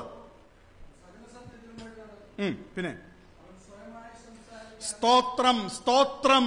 ഇതാണ് യേശുക്രിസ്തുവിന്റെ കോൺഫിഡൻസ്. ഈ ദാസനെ ഇങ്ങോട്ട് വിട്ടാൽ, ഈ സഹായകനെ ഇങ്ങോട്ട് വിട്ടാൽ, ഈ ആശ്വാസകനെ ഇങ്ങോട്ട് വിട്ടാൽ, അതായത് അബ്രഹാം ദാസനെ വിടുമ്പോൾ അബ്രഹാമിന്റെ കോൺഫിഡൻസ് എന്താ? അവൻ സ്വയമായിട്ടൊന്നും സംസാരിക്കാതെ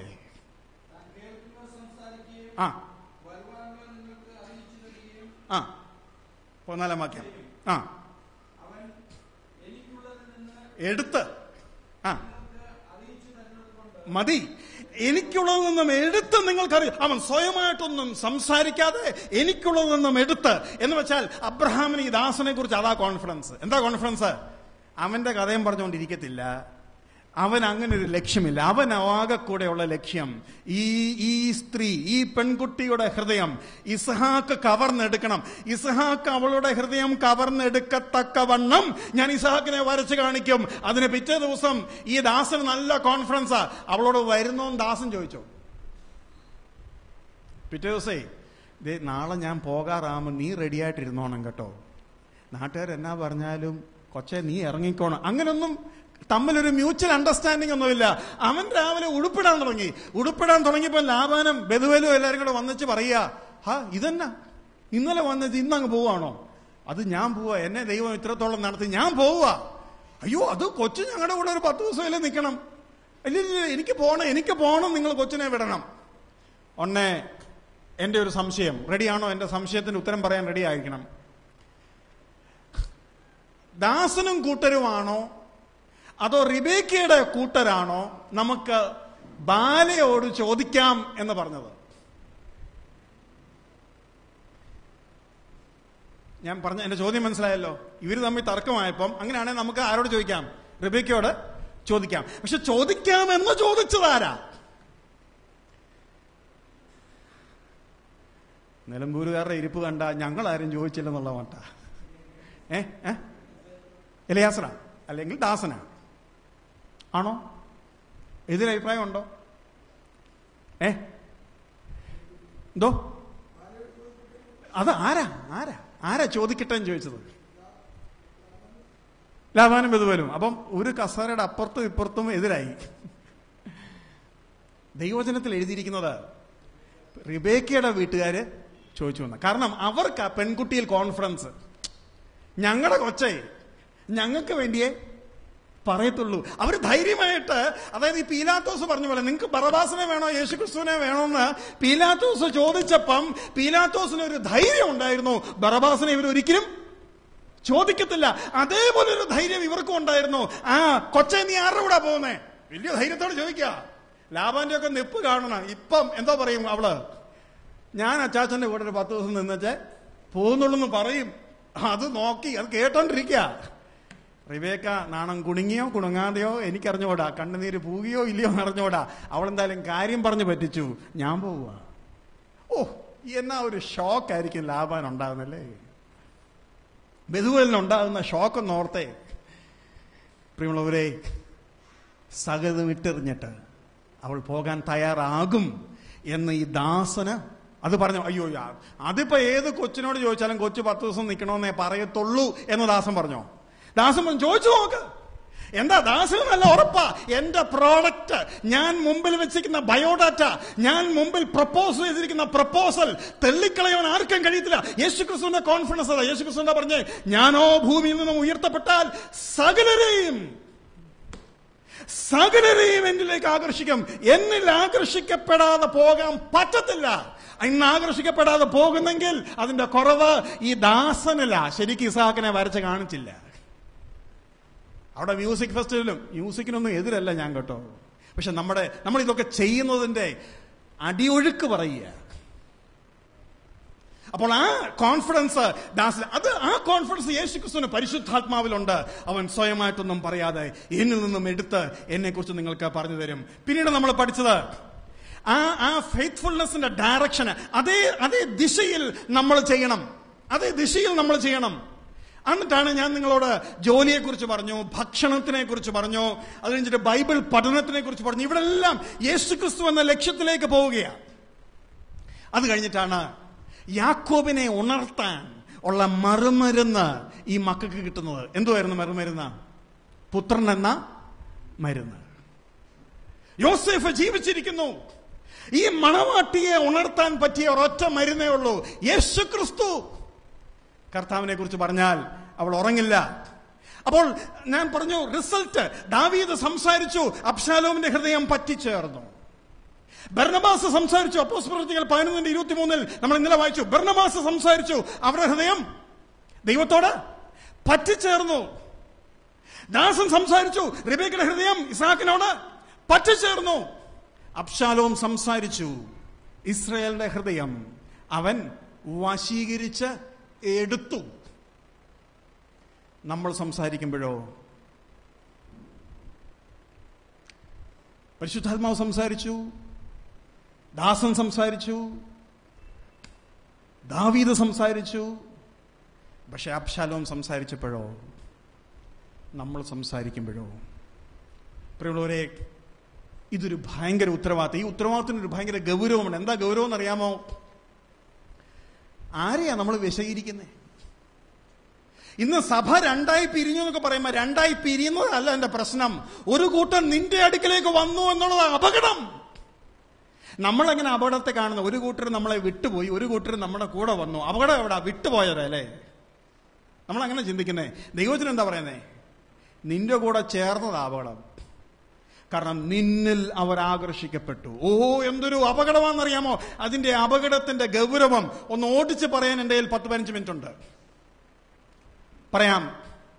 എസ്തേറിന്റെ പുസ്തകം എടുക്കണമെന്നില്ല, ഞാൻ പറയാം. എസ്തേറിന്റെ പുസ്തകത്തിൽ രാജാവിന് ഒരു റാണിയെ വേണം, അല്ലേ? ഇന്നലെ നമ്മൾ മഹാറാണിയെ കുറിച്ച് കേട്ടു. ഒരു രാജകുമാരിയെ വേണം. അനേക കന്യകമാരെ കൊണ്ടുവന്നു. ചോദ്യം നമ്പർ 1, ഈ കന്യകമാരെ മുഴുവനും ഒരു പുരുഷന്റെ കയ്യിൽ ഏൽപ്പിച്ചു. അദ്ദേഹത്തിന്റെ പേരെന്താണ്? എസ്തേറിന്റെ പുസ്തകത്തിൽ ഈ കന്യകമാരെ എല്ലാവരെയും കൂടെ ഒരു വ്യക്തിയുടെ കയ്യിൽ ഏൽപ്പിച്ചു. ആ വ്യക്തിയുടെ പേരെന്താ?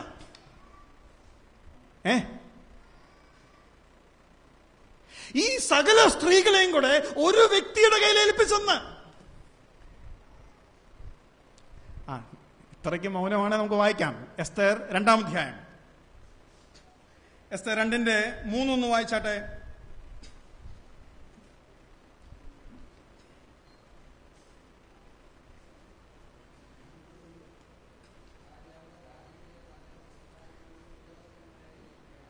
ഉദ്യോഗസ്ഥന്മാരെ നിയമിക്കണം. സൈനികന്മാരെ ശേഖരിച്ച്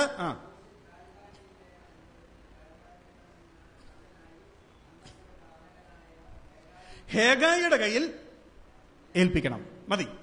അപ്പൊ ആരുടെ കയ്യിൽ ഏൽപ്പിച്ചു? ഹേഗായിയുടെ കയ്യിൽ ഏൽപ്പിച്ചു. ഇനി അടുത്ത ചോദ്യം നമ്പർ 2. ഹേഗായിയുടെ പ്രത്യേകത എന്താണ്? ഹേഗായിയുടെ കയ്യിൽ എന്തുകൊണ്ട് ഏൽപ്പിച്ചു? ഹേഗായിക്ക് നമുക്ക് ആർക്കും ഇല്ലാത്ത എന്ന് ഞാൻ വിശ്വസിക്കുന്ന ഒരു പ്രത്യേകതയുണ്ട്. നമുക്ക് ആർക്കും ഇല്ലാത്ത എന്ന് ഞാൻ വിശ്വസിക്കുന്ന ഒരു പ്രത്യേകതയുണ്ട് ഹേഗായിക്ക്. എന്തുവാ അത്? രാജാവിന്റെ മനസ്സറിയാം. അത് നമുക്ക് വേണേലും ആകാം. പക്ഷെ ഈ കാര്യത്തിൽ ഞാൻ കുറച്ച് ഉറപ്പോടെ പറയുക, നമുക്ക് ആർക്കും ഇല്ലാത്ത ഒരു പ്രത്യേകത ഹേഗായിക്കുണ്ട്.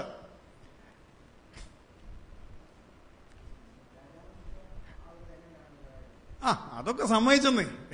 എന്താ ഹേഗായിക്കുള്ള ഈ പ്രത്യേകത നമുക്ക് ആർക്കും ഇല്ലെന്ന് ഞാൻ വിശ്വസിക്കുന്നു. ഒന്ന് പറയാമോ? ഷണ്ണനാ. അപ്പൊ ഇപ്പൊ പിടികിട്ടിയോ എന്തിനാ ഹേഗായുടെ കയ്യിൽ ഏൽപ്പിച്ചെന്ന്? അവൻ സ്വയമായിട്ടൊന്നും പറയാതെ എന്നിൽ നിന്നുമുള്ളത് എടുത്ത് നിങ്ങൾക്ക് തരും. അതാണ് ഹേഗായിയുടെ പ്രത്യേകത. അവൻ ഈ പെണ്ണുങ്ങളിൽ ഒരുത്തിയെ പോലും വേണ്ട. കാരണം അവൻ ആകർഷിക്കപ്പെട്ടിരിക്കുന്ന, അവൻ സേവിക്കുന്ന അവന്റെ രാജാവിൽ മാത്രമാണ്. പ്രിയമുള്ളവരെ, പട ചേർത്തവനെ പ്രസാദിപ്പിക്കുക എന്ന് പറയുന്നത് കുറെ വെട്ടാനല്ല, ഈ ഹൃദയത്തിന്റെ ആറ്റിറ്റ്യൂഡ്. ഇന്ന് സുവിശേഷ ഘോഷണത്തിൽ ഒരു പക്ഷെങ്കിൽ അങ്ങോട്ടും ഇങ്ങോട്ടും മത്സരിച്ച് പ്രവർത്തിക്കുക. ഹൃദയത്തിൽ എന്തുവാ? 10 പേരെ എനിക്ക്, ഞാനൊരു സഭ, എന്റെ പ്രവർത്തനം, ഇവിടുത്തെ പ്രവർത്തനത്തിൽ ആള് വരണം, വേറൊരാൾ ഇതിന്റെ അടുത്തെങ്കിലും പ്രവർത്തിക്കാൻ പാടില്ല. ഹേഗായി അവന്റെ കയ്യിൽ ഏൽപ്പിക്കുക. ഇനി എന്തിനാ ഏൽപ്പിച്ചേ?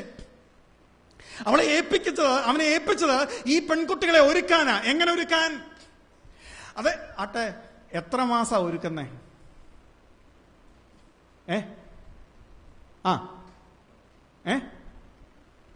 പറഞ്ഞോ, എത്ര മാസാ ഒരുക്കുന്നേ? ഞാൻ വിചാരിച്ച സഹോദരിമാരൊക്കെ ഈ ഒരുക്കലെങ്കിലും ഒന്ന് ശ്രദ്ധിക്കുന്ന. 12 മാസമാണ്, 6 മാസം ഓരോ യുവതിക്കും. 12 മാസം. എന്തോ നിങ്ങളുടെ വിചാരം? ഇത് ഈ ശാരീരികമായ ഒരുക്കൽ മാത്രമാണോ? ഗ്രാമത്തിൽ നിന്ന് പിടിച്ചോണ്ട് വരുന്ന ഒരു പെണ്ണ, അവൾക്ക് രാജകൊട്ടാരത്തിലെ മര്യാദകൾ അറിയാവൂ? അവളുടെ കയ്യിലോട്ടൊരു ചായ കൊടുത്താൽ അവള് എന്നൊക്കെ പറഞ്ഞ് കുടിച്ചാൽ റാണി അങ്ങനെ കുടിക്കാൻ പറ്റുമോ? അഹശ്വേരോസ് രാജാവ് ചോദിക്കുക, എസ്തേറേ ഇങ്ങോട്ടൊന്ന് വന്നേ. എന്നാ പറഞ്ഞേ? എന്തോന്നാ? അങ്ങനൊക്കെ പറയാൻ പറ്റുമോ? അയ്യോ, അവൾക്ക് സംസാരിക്കാൻ പഠിക്കണം അല്ലേ? പിന്നെന്തോ പഠിക്കണ്ടേ? നടക്കാൻ പഠിക്കണ്ടേ? വസ്ത്രധാരണമോ? ഗ്രാമത്തിൽ നിന്ന് വരുന്ന ഒരു സ്ത്രീയുടെ വസ്ത്രധാരണവും ഇല്ലേ, സിറ്റിയിലുള്ള ഒരു സ്ത്രീയുടെ വസ്ത്രധാരണവും എന്ത് വ്യത്യാസമാണ്! ഭയങ്കര വ്യത്യാസമാണ്.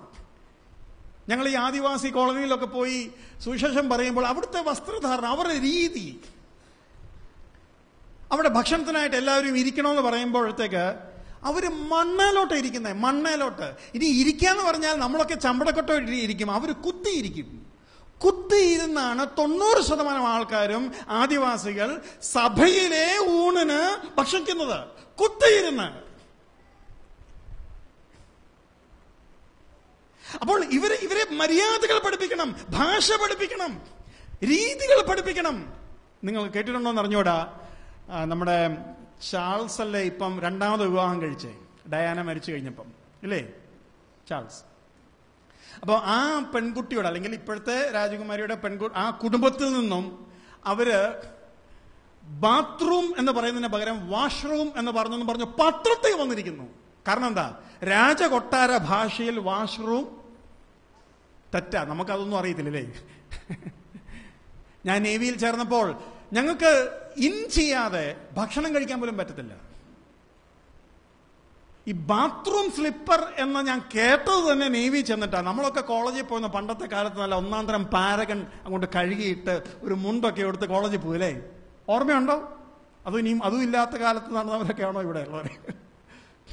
ഞാനൊക്കെ ഉള്ള സമയത്ത് നല്ല പുതിയ പാരഗൺ ചേർച്ച് കഴുകി, പാരഗൺ ചപ്പല് അങ്ങോട്ട് ഇട്ട് നമ്മൾ പോകും കോളേജിലൊക്കെ. അന്നൊക്കെ അതൊരു മാന്യതയായിരുന്നു. എന്നാൽ നേവിയില് ബാക്ക് സ്ട്രാപ്പ് ഇല്ലാത്ത ചെരുപ്പിട്ടാൽ ഡൈനിങ് ഹാളിനകത്ത് കയറത്തില്ലെന്ന് മാത്രമല്ല, പിടിച്ചിട്ടുണ്ടെങ്കിൽ പണിഷ്മെന്റാ. അപ്പൊ ഞങ്ങളൊക്കെ ആദ്യമായിട്ട് റിക്രൂട്ട്മെന്റ് അങ്ങോട്ട് ചെല്ലുമ്പോഴത്തേക്ക് ഞാൻ ഇൻ ചെയ്താ ചെല്ലുന്നത്. കാരണം എനിക്ക് ഇച്ചിരി പശ്ചാത്തലം ഉള്ള ആളാ. അപ്പൊ എന്റെ കൂടെ ഉള്ളവര് പലരും ഇൻ ചെയ്യാത്ത നമ്മുടെ നാട്ടിലെ ഒരു രീതിയൊക്കെ ഉണ്ടല്ലോ. ഉടനെ എന്നെ കാണിച്ചിട്ട് പറയാ, ഇവനെയെങ്കിലും നോക്കി നിങ്ങൾക്ക് പഠിച്ചൂടായോ? ഈ ഉടുപ്പ് തന്നിരിക്കുന്ന അത് നമ്മൾ ചുരുട്ടുന്നു. അവര് പറയുന്നത്, ടൈലർ ഇത്രയും നീളമുള്ള ഒരു ഉടുപ്പ് തന്നാൽ അത് ചുരുട്ടാനല്ല, ചുരുട്ടാനാണെങ്കിൽ നിനക്ക് ഹാഫ് കൈ തന്നേനെ. ഞാൻ ഇതിനൊന്നും എതിരുള്ള ആളല്ല. പക്ഷെ ഞാൻ പറയാൻ ആഗ്രഹിച്ചത്, നമുക്ക് പല സാമാന്യ മര്യാദകളും ഈ ചുരുട്ടിക്കഴിഞ്ഞാൽ പിന്നെ അവരെ പറയുന്നത് അതൊരു തരം ഗുണ്ടായുസമാണ്. കാരണം ഇവിടം വരെ നീളമുള്ളതിനെ ചുരുട്ടിയത് എന്തിനാ? അപ്പൊ ഇങ്ങനെയുള്ള പല മര്യാദകളുണ്ട്. ഈ പെൺകുട്ടിയെ ഒരുക്കുക. ഇനിയും ഈ പെൺകുട്ടി 12 മാസം കഴിയുമ്പോൾ അവളുടെ ഹൃദയത്തിൽ ഒരാൾ മാത്രമുണ്ടാകണം. ആരാ?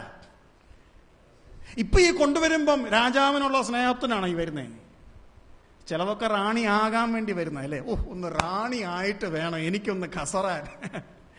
അങ്ങനെ വരുന്ന പെൺകുട്ടികൾ കാണും. പിന്നെ ചിലതിനൊക്കെ പിടിച്ചു വലിച്ചു കൊണ്ടുവരുന്നതായിരിക്കും അല്ലേ? അപ്പം ഇവളുടെ ഹൃദയത്തിൽ ഒരു സാക്ഷാൽ മണവാട്ടി, ഒരു സാക്ഷാൽ റാണി, ഒരു സാക്ഷാൽ ഭാര്യ, ആ ഭർത്താവിനോടുള്ള സ്നേഹം, ഭർത്താവിനെ അറിയുന്ന ഒരു മനസ്സ് ഇവളിലുണ്ടാകണം. അപ്പോൾ ഹേഗായി എന്തുവായി ചെയ്യുന്നത്? 12 മാസം കൊണ്ട് അങ്ങോട്ട് അഹശ്വേരോസ് രാജാവിനെ, അവന്റെ വ്യക്തിത്വത്തെ ഈ പെൺകുട്ടിയുടെ ഹൃദയത്തിലേക്ക് കുട്ടിക്കുക. അവൾ 12 മാസം കഴിയുമ്പോൾ ശൂനേമി പറയുന്ന പോലെ പ്രേമ പരവശയായി തീരണം അഹശ്വേരോസ് രാജാവ്. എനിക്ക് കൃത്യമായിട്ട് അറിഞ്ഞുകൂടെങ്കിലും ഞാൻ വിശ്വസിക്കുന്ന ഒരു കാര്യം അവിടെ പറയുന്നുണ്ട്. ഒരു പ്രാവശ്യം രാജാവിന്റെ അടുക്കൽ പോയാൽ പിന്നെ ഈ പെൺകുട്ടികള് മറ്റേ അന്തഃപുരത്തിൽ പോകണം. പിന്നെ രാജാവ് വിളിക്കുന്നവരെ അവർക്ക് എങ്ങോട്ടും പോകാൻ പറ്റത്തില്ല. അതറിയാവോ? എന്ന് വെച്ചാൽ രാജാവ് റിജക്ട് ചെയ്ത ഈ പെൺകുട്ടിക്ക് വേറൊരാൾക്ക് വിവാഹം കഴിക്കാൻ പറ്റുമോ? ഞാൻ പറയുന്നത് മനസ്സിലാകുന്നുണ്ടോ? അതിനും തയ്യാറായിട്ടാ ഇവള് വരുന്നേ. ഞാൻ പറയാൻ ആഗ്രഹിക്കുന്ന കാര്യം, ഇത് ഭയങ്കര ഗൗരവമുള്ള ഒരു ജോലിയാ. ഹേഗായി ഇതിനകത്ത് ഇടയ്ക്ക് ഭയപ്പെടുന്ന ഒരു കാര്യമുണ്ട്. ഇടയ്ക്ക് ഭയപ്പെടുന്ന ഒരു കാര്യം, ഏതെങ്കിലും ഒരു പെണ്ണ് പറയാ, എനിക്ക് അഹശ്വേരോസ് രാജാവിനെക്കാട്ടിലും ഇഷ്ടം ഹേഗായി അച്ചായനോടാണ്. കുഴഞ്ഞോ? ഹേഗായിയുടെ തല പോകുന്ന പരിപാടിയാ ആണോ? ഹേഗായിയുടെ തല പോകുന്ന പരിപാടിയാ അത്. അങ്ങനെ സംഭവിച്ചൂടെ? കാരണം അഹശ്വേരോസ് രാജാവിനെ ഈ കുമാരികൾ ആരും എന്ത് ചെയ്യുന്നില്ല, കാണുന്നില്ല. അവരൊരു ദിവസം മാത്രമേ കാണത്തുള്ളൂ. അതുവരെ ഇവരെ പരിപാലിക്കുന്ന ഹേഗായിയ. വളരെ അപകടം പിടിച്ച പരിപാടിയാണ്. പ്രിയമുള്ളവരെ, നിങ്ങളിലേക്ക് നിങ്ങളുടെ ശുശ്രൂഷ മുഖാന്തരം, നിങ്ങളുടെ എന്തെങ്കിലും മുഖാന്തരം ഒരു വിശ്വാസി ആകർഷിക്കപ്പെടുമ്പോൾ ഈ ഭയം ഞാൻ എന്റെ മഹത്വം മറ്റാർക്കും വിട്ടുകൊടുക്കത്തില്ലെങ്കിൽ ഞാൻ എന്റെ മണവാട്ടിയെ വിട്ടുകൊടുക്കുവോ? പ്രിയമുള്ളവരെ, നമ്മുടെ ശുശ്രൂഷകളെ ദൈവം തന്നെ തകർക്കും. നമ്മള് പിരിച്ചിട്ട് ഒരു കൂട്ടത്തിനെ ഇങ്ങോട്ട് വലിക്കുമ്പോൾ ആ കൂട്ടം തന്നെ നിന്നെ പിരിക്കും. എത്രയോ അപകടം പിടിച്ച ശുശ്രൂഷയാണത്. അത് എത്ര പറഞ്ഞാലും എനിക്ക് തന്നെ പോരെന്ന് തോന്നും. കാരണം എന്റെ ഹൃദയത്തിൽ അത് സംഭവിക്കാം. ഞാൻ പറഞ്ഞല്ലോ, ആരാധന കഴിഞ്ഞ് നമ്മൾ ഇരുന്നാൽ, ഒരു പ്രസംഗം കഴിഞ്ഞിരുന്നാൽ ആദ്യം ഉണ്ടാകുന്ന ചിന്ത എന്താ? എങ്ങനെ ഉണ്ടായിരുന്നു? അത് നമുക്ക് എല്ലാവർക്കും ഇല്ലേ? ഇത് ഞാൻ എങ്ങനെ പറയുന്നേ? എനിക്കുമില്ലേ? ഏറ്റവും അപകടം പിടിച്ചതല്ലേ? എന്നാൽ ഒരു സെയിൽസ്മാൻ തന്റെ പ്രോഡക്റ്റ് ഒരു വീട്ടിൽ വിൽക്കാൻ വരുമ്പോൾ, വിൽപ്പന നടന്നാലും ഇല്ലെങ്കിലും ഞാൻ എങ്ങനെ ഉണ്ടായിരുന്നു എന്ന് ചിന്തിച്ചുകൊണ്ട് അദ്ദേഹം പോവുകയല്ല. പുള്ളിക്ക് അത് വിറ്റതിലുള്ള സന്തോഷമേ ഉള്ളൂ. യേശുക്രിസ്തു ഒരു വിശ്വാസിയുടെ ഹൃദയത്തിൽ വന്നോ ഇല്ലയോ എന്നായിരിക്കണം നമ്മുടെ വിശ്വസ്ത ഹൃദയത്തിന്റെ ആലോചന. ആ നിലയിൽ നമ്മൾ ചിന്തിച്ചാൽ ദൈവം നമ്മളെ ഏറ്റവും അനുഗ്രഹിക്കും. ഇതിനോട് തുടർന്ന് നമുക്ക് അനേക കാര്യം, ഞാൻ പറഞ്ഞല്ലോ, എന്റെ ജീവിതത്തിൽ ദൈവം നടത്തിയ അതേ സ്റ്റെപ്പുകളിൽ ഞാൻ നിങ്ങളെ മുമ്പോട്ട് കൊണ്ടുപോകാൻ ശ്രമിക്കുക. ഇവിടെ നിന്ന് നമ്മളങ്ങോട്ട് കർത്താവിന്റെ വ്യക്തിത്വത്തിലേക്ക് അങ്ങോട്ട് അടുക്കുന്ന പോലെ, നമ്മൾ അവന്റെ അഗ്രത്തിൽ തൊടുന്ന പോലെ ഉള്ളൂ, അവന്റെ വസ്ത്രത്തിന്റെ അഗ്രത്തിൽ തൊടുന്നത് പോലെ ഉള്ളൂ. അവന്റെ വ്യക്തിത്വം, നമ്മൾ സ്വർഗത്തിലെ നിത്യതയോളം അവന്റെ വ്യക്തിത്വത്തെ പഠിക്കും. അവനെത്ര നല്ലവൻ നമ്മൾ പറഞ്ഞുകൊണ്ടിരിക്കും. എന്തായിരുന്നാലും അതേ രീതിയിൽ ഈ എസ്തേറിന്റെ ഹൃദയത്തിൽ എങ്ങനെ ഈ അഹശ്വേരോസ് രാജാവിന്റെ രൂപം വരണമോ അതേ ശുശ്രൂഷ നമുക്ക് തന്നിരിക്കുക. എഫെസ്യർ 4:11 വായിച്ചാട്ടെ. അതേ ശുശ്രൂഷ, ഹേഗായിക്ക് കൊടുത്ത അതേ ശുശ്രൂഷ നമുക്ക് തന്നിരിക്കുക. എഫെസ്യർ 4:11, 12, 13 വാക്യങ്ങൾ.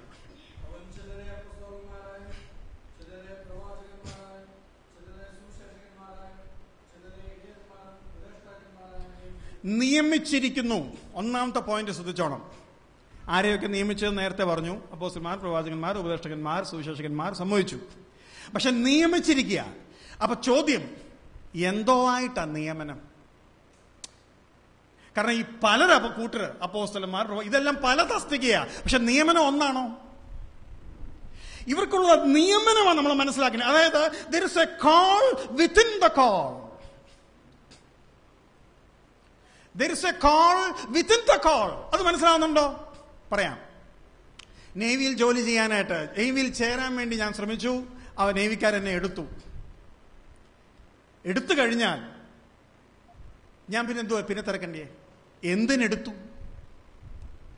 ഞാൻ പറഞ്ഞത് മനസ്സിലാവുന്നുണ്ടോ? എന്തിനെടുത്തു? മോൻ പറയാ, ഞാൻ എഞ്ചിനീയറിംഗ് പഠിക്കാം. അങ്കിളെ, എഞ്ചിനീയറിംഗിൽ എന്തുവാ നീ പഠിക്കുന്നേ? ദൈവം എന്നെ വിളിച്ചത് ശരി, പക്ഷെ എന്തിനു വിളിച്ചു? There is a call within the call. പൗലോസ് പറയാ, എന്തിനാ വിളിച്ചറിയാ? സുവിശേഷ വേലയ്ക്ക് വിളിച്ചു, സംഭവിച്ചു. ക്രിസ്തുവിന്റെ അപ്രമേയ ധനം ജാതികളോട് പ്രസംഗിപ്പാൻ. വിളിക്കുള്ളിലെ വിളി. നേവി എന്നെ വിളിച്ചു. ഞാൻ ചേർന്നത് സ്പോർട്സ് കോട്ടയിലാ. പക്ഷെ എനിക്ക് കിട്ടിയ ബ്രാഞ്ച് ഇലക്ട്രോണിക്സാ. അതിന് എനിക്ക് ചോയ്സ് ഇല്ല, അറിയാമോ? എനിക്ക് വേണം മെഡിക്കൽ ബ്രാഞ്ച് തരാൻ. നേവിക്കകത്ത് ഒത്തിരി ബ്രാഞ്ചസ് ഉണ്ട്. ഏവിയേഷൻ ബ്രാഞ്ചസ് ഉണ്ട്, ഗണ്ണറി ബ്രാഞ്ചസ് ഉണ്ട്, നാവിഗേഷന്റെ ബ്രാഞ്ചസ് ഉണ്ട്, കുക്കിന്റെ ബ്രാഞ്ചസ് ഉണ്ട്, പിന്നെ സ്റ്റീവേർഡിന്റെ ബ്രാഞ്ചസ് ഉണ്ട്, പിന്നെ റൈറ്ററിന്റെ ബ്രാഞ്ചസ് ഉണ്ട്, സ്റ്റോർ കീപ്പറിന്റെ ബ്രാഞ്ചസ് ഉണ്ട്, അനേക ബ്രാഞ്ചസ് ഉണ്ട്. എനിക്ക് ഇലക്ട്രോണിക്സ് കിട്ടി. വിളിക്കുള്ളിലെ വിളി. ആ ഇലക്ട്രോണിക്സിനകത്ത് തന്നെ ഞങ്ങൾക്ക് വീണ്ടും സ്പെസിഫിക്കേഷൻസ് ഉണ്ട്. എല്ലാവരെയും ദൈവം വിളിക്കുന്നു. പക്ഷെ എന്തിനായി വിളിക്കുന്നു? എല്ലാവർക്കും ഒരു പണിയല്ല. എല്ലാവരും ബോഡിത്തിന്റെ പുറകെ നിന്നൊന്നും വരില്ല. എന്നാൽ അവനവന്റെ അധ്വാനത്തിനനുസരിച്ച് കൊടുക്കുവാൻ അവൻ വിളിച്ചിരിക്കുന്നേ. എന്നാൽ നാം മനസ്സിലാക്കേണ്ടത് നിയമിച്ചിരിക്കുന്നു. ഇനിയാണ് നമ്മൾ ശ്രദ്ധിക്കണം. ഹഗ്ഗായെ വിളിച്ചു, പെൺകുട്ടികളെ കൊടുത്തു. ഹഗ്ഗായെ നിയമിച്ചിരിക്കുന്നു. എന്തിനു വേണ്ടി നിയമിച്ചു? അതാണ് ഏറ്റവും നിർബന്ധം. വളരെ ഭക്തിയോടെ, വളരെ ശ്രദ്ധയോടുകൂടെ, വളരെ ഭയത്തോടുകൂടെ ആ നിയമനം നിങ്ങളുടെ ഹൃദയത്തിലേക്ക് സ്വീകരിക്കണം. വായിച്ചാട്ട് താഴോട്ട്.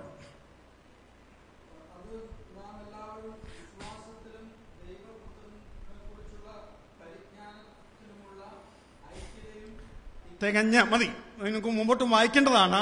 നിയമിച്ചിരിക്കുന്നു. ഒന്നുകൂടെ വായിക്കാം, ഞാൻ വായിക്കാം. 12 അവസാനം ഇങ്ങനെ പറയാ, ഉപദേഷ്ടകന്മാരെ നിയമിച്ചിരിക്കുന്നു. അത് നിയമിച്ചത് എന്തിനാന്ന് പറയാ, അത് നാം എല്ലാവരും വിശ്വാസത്തിലും ദൈവപുത്രനെ കുറിച്ചുള്ള പരിജ്ഞാനത്തിലുമുള്ള ഐക്യതയും തികഞ്ഞ്. ഹഗ്ഗായി എന്തോ പഠിപ്പിക്കുന്നേ? അഹസ്വേരോസിനെ കുറിച്ചുള്ള പരിജ്ഞാനത്തിൽ ഈ 10, 200, 500 പെണ്ണുങ്ങളെ ഒരേപോലെ ഉണ്ടാക്കിയെടുക്കുവൻ. ആ രാജാവിന് അതാ ഇഷ്ടം, രാജാവിന് ഇതാ ഇഷ്ടം, രാജാവിന് ഇങ്ങനാണ് ഇഷ്ടം, രാജാവിന് അങ്ങനാണ് ഇഷ്ടം. രാജാവ് ആലോചനയിൽ കൂടുമ്പോൾ രാജദണ്ഡ കാണിച്ചില്ലെങ്കിൽ നീ ചത്തുപോകും. എല്ലാം പറഞ്ഞു കൊടുക്കുക, എല്ലാം പറഞ്ഞു കൊടുക്കുക. അപ്പോൾ അഹസ്വേരോസ് രാജാവിനെ കുറിച്ചുള്ള ഈ പെൺകുട്ടികളുടെ അറിവിൽ ഒരു ഐക്യതയുണ്ടാവുകയാണ്. ഇനി അതല്ല രസം, അവിടെ എഴുതിക്കുന്നത് ഇങ്ങനെയാണ്: അത് നാം എല്ലാവരും വിശ്വാസത്തിനും ദൈവപുത്രനെ കുറിച്ച് പരിജ്ഞാനത്തിനുള്ള ഐക്യത തികഞ്ഞ പുരുഷത്വവും ക്രിസ്തുവിന്റെ സമ്പൂർണ്ണതയായ പ്രായത്തിന്റെയും അളവും പ്രാപിക്കുവോളം എന്ന് വെച്ചാൽ എന്താ? അങ്ങോട്ട് അഹസ്വേരോസ് രാജാവിനെ ഹഗ്ഗായി അങ്ങോട്ട് കൊടുക്കുക. രാജാവ് എങ്ങനെ? രാജാവ് പോരാ. രാജാവിനെ കുറിച്ചുള്ള നിന്റെ ആ പ്രേമ പരവശം അത് പോരാ. ഹഗ്ഗായി വീണ്ടും അധ്വാനിക്കുക. കാരണം ഇവള് റെഡിയാകണ്ടേ 12 മാസം കൊണ്ട്. ഇങ്ങനെയൊരു ഉദ്ദേശം നിയമനത്തിൽ നമ്മളെ നിയമിച്ചപ്പം, ഞാനിവിടെ ഒരു സുവിശേഷകനായി വേദം പഠിപ്പിക്കുവാൻ ഞാനിവിടെ നിൽക്കുമ്പോൾ എന്നെ നിയമിച്ചിരിക്കുന്നത് ക്രിസ്തുവിന്റെ പരിജ്ഞാനത്തിന്റെ ശ്രേഷ്ഠത, അതിന്റെ തികവ്, അതിന്റെ ഐക്യത, തികഞ്ഞ ആ പ്രായം വരുവോളം നിങ്ങളെ ഒരുക്കുക. അപ്പോൾ ഞാനിവിടെ ഹഗ്ഗായി ആയിട്ട് കന്യകയെ ഒരുക്കുക. ശരിയല്ലേ? ആരോ ഇങ്ങനെ പറഞ്ഞു, the church is the greatest, the biggest beauty parlor in the world. ലോകത്തിലെ ഏറ്റവും വലിയ ബ്യൂട്ടി പാർലറാണ് സഭ. ഈ നിയമിച്ചിരിക്കുന്ന അപ്പോസ്തലന്മാർ തൊട്ട് ഉപദേഷ്ടകന്മാർ വരെ പണി എന്തുവാ? കൊച്ചിനെ ഒരുക്കുക. ഇനിയും കൊച്ചിന്റെ പണി എന്താ?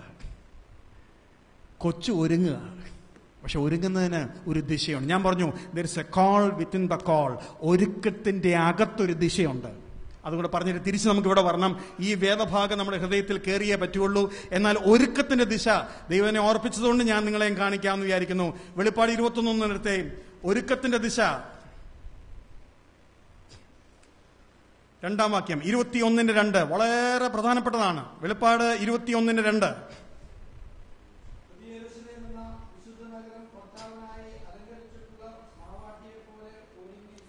മതി. പുതിയ യെരൂശലേം എന്ന വിശുദ്ധ നഗരം ഭർത്താവിനായി അലങ്കരിച്ചിട്ടുള്ള മണവാട്ടിയെ പോലെ. ഇന്ന് വന്നിരിക്കുന്ന സഹോദരിമാരെല്ലാം ഒരുങ്ങിയാ വന്നിരിക്കുന്നത്. ആരും തലമുടി കുഴപ്പിയിട്ടില്ല, എല്ലാം നല്ല വൃത്തിയുള്ള ഡ്രസ്സൊക്കെ ഇട്ടാ വന്നിരിക്കുന്നത്. പക്ഷെ ഇവൾ ഒരുങ്ങിയത് അങ്ങനെയല്ല.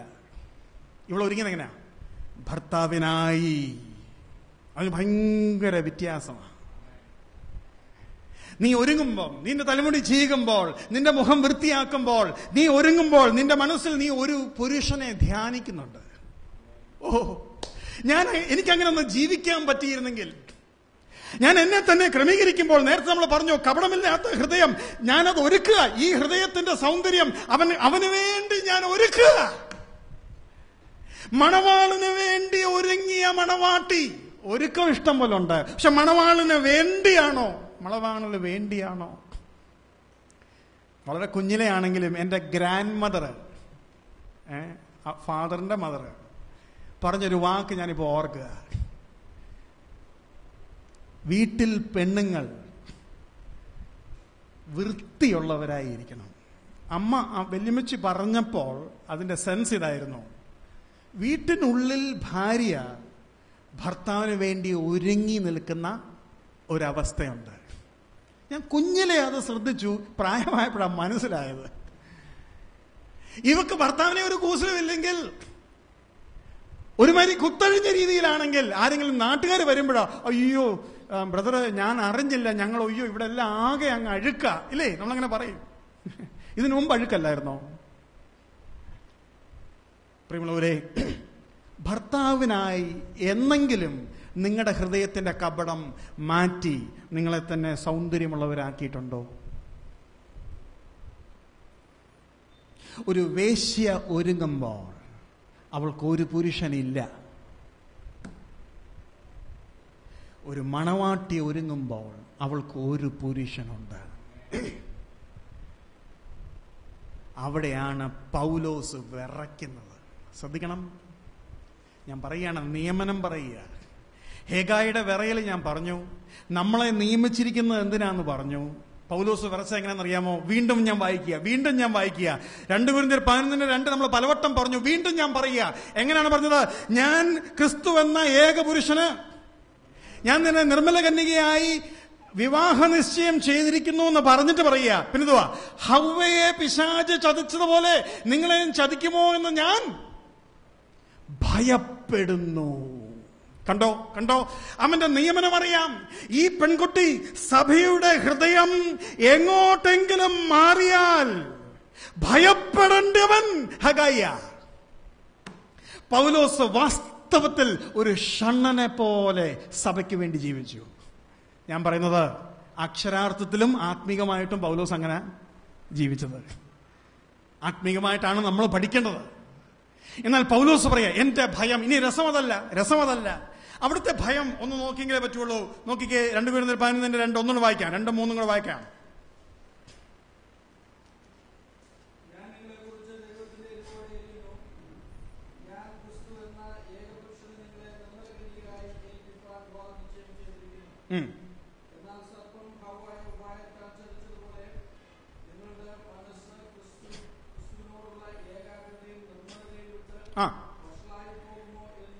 ഞാൻ ഭയപ്പെടുന്നു. അയ്യോ, എന്ത് മനോഹരമാ, എന്ത് കൃത്യമാ. ഇത് ഹേഗായിയോട് ചേർത്തെന്ന് പറഞ്ഞു. ഇത് ഹേഗായിയോട് ചേർത്ത് ഹേഗായി ഇങ്ങനെ പറയാണ്. എന്നാൽ സർപ്പം ഹവ്വയെ ഉപായത്താൽ ചതിച്ചതുപോലെ എന്റെ പെണ്ണുങ്ങൾ അല്ലെങ്കിൽ ഈ കന്യകമാരോട് പറയാ, നിങ്ങളുടെ മനസ്സ് അഹശ്വേരോശ് രാജാവിനോടുള്ള ഏകാഗ്രതയും നിർമ്മലതയും വിട്ട് ഒരൽപ്പം വഷളായി പോകുമോ എന്ന് ഞാൻ ഭയപ്പെടുന്നു. കാരണം നിങ്ങൾ ആരുടെയെങ്കിലും ഹൃദയം മാറിപ്പോയാൽ എന്റെ ജീവൻ പോക്കാം. എന്നെ നിയമിച്ചിരിക്കുന്ന അതിനു വേണ്ടിയാ. ഇനിയും ശ്രദ്ധിക്കേണ്ട കാര്യം, ഹവ്വ തെറ്റിയപ്പം ക്രിസ്തുവിൽ നിന്നാണോ തെറ്റിയത്?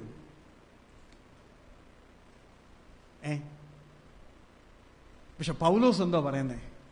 പൗലോസ് പറയുന്നത് നോക്കിക്കോ.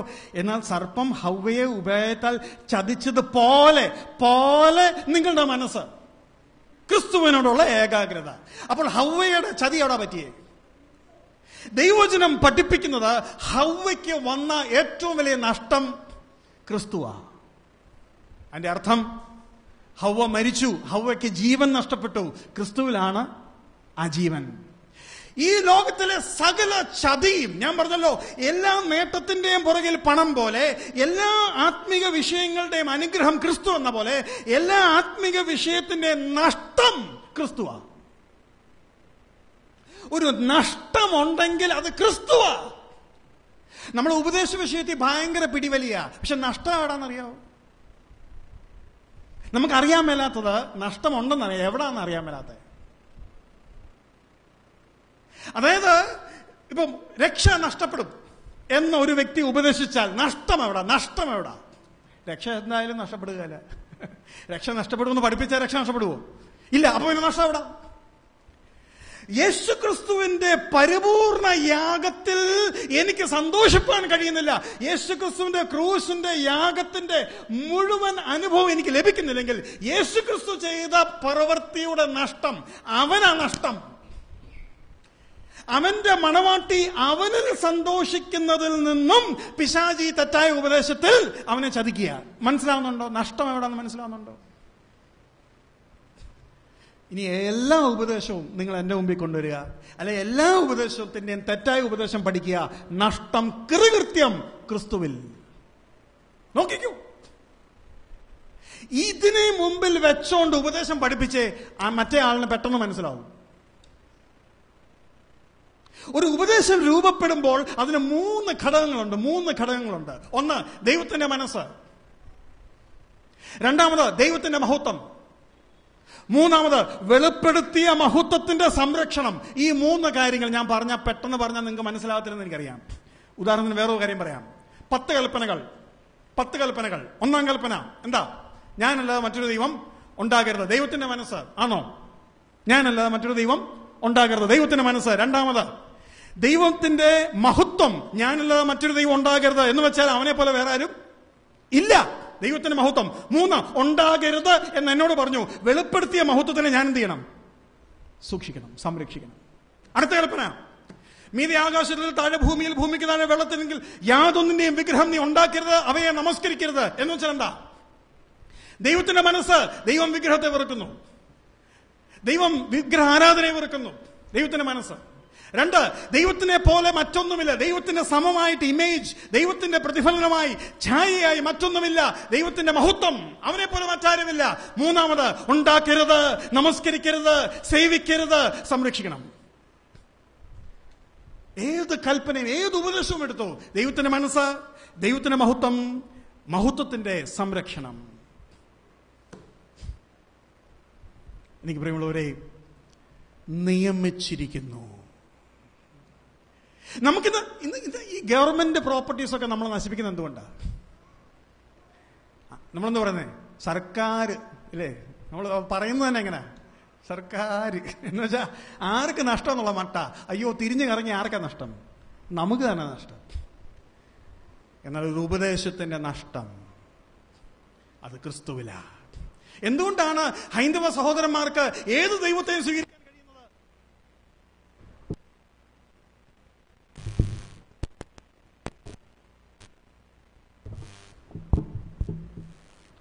ഏത് ദൈവത്തെയും സ്വീകരിക്കാൻ കഴിയുന്നത് എന്തുകൊണ്ടാണെന്നറിയാവോ?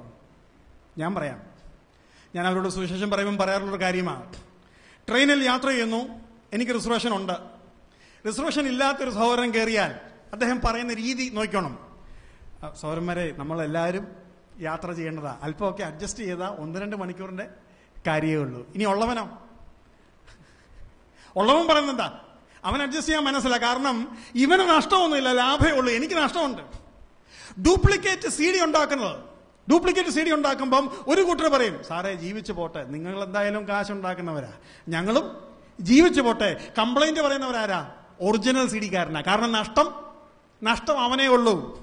ഏത് ദൈവത്തെയും സ്വീകരിക്കുവാൻ ഞങ്ങൾ വിശാല മനസ്കരാ. എന്താ കാര്യം? നിനക്ക് നഷ്ടമില്ല. എന്നാൽ യേശു ക്രിസ്തു പറയാണ്, ഞാനല്ലാതെ മറ്റൊരു ദൈവം നിനക്കുണ്ടാകരുത്. എന്താ കാര്യം? അവന് നഷ്ടമുണ്ട്. അവനാ ഉണ്ടാക്കിയത്, അവനാ മരിച്ചത്, അവൻ മഹത്വം പങ്കെടുത്തില്ല. ഇത് ഞാൻ പലപ്പോഴും ട്രെയിനിലൊക്കെ പച്ചക്കങ്ങ് പറയും. അപ്പം ജനം അങ്ങ് കൂടും ട്രെയിനിനകത്ത്. ഒരിക്കൽ ഇതുപോലെ കുറെ പേർ അങ്ങ് കൂടി ഗുജറാത്തിലോട്ട് പോവുമായിരുന്നു. കൂടിക്കഴിഞ്ഞ് സംസാരിച്ചുകൊണ്ടിരിക്കുന്നവന് അറിയാമായിരുന്നു വിശ്വാസികൾ എങ്ങനെയാണെന്ന്. അതെനിക്കറിയത്തില്ലായിരുന്നു.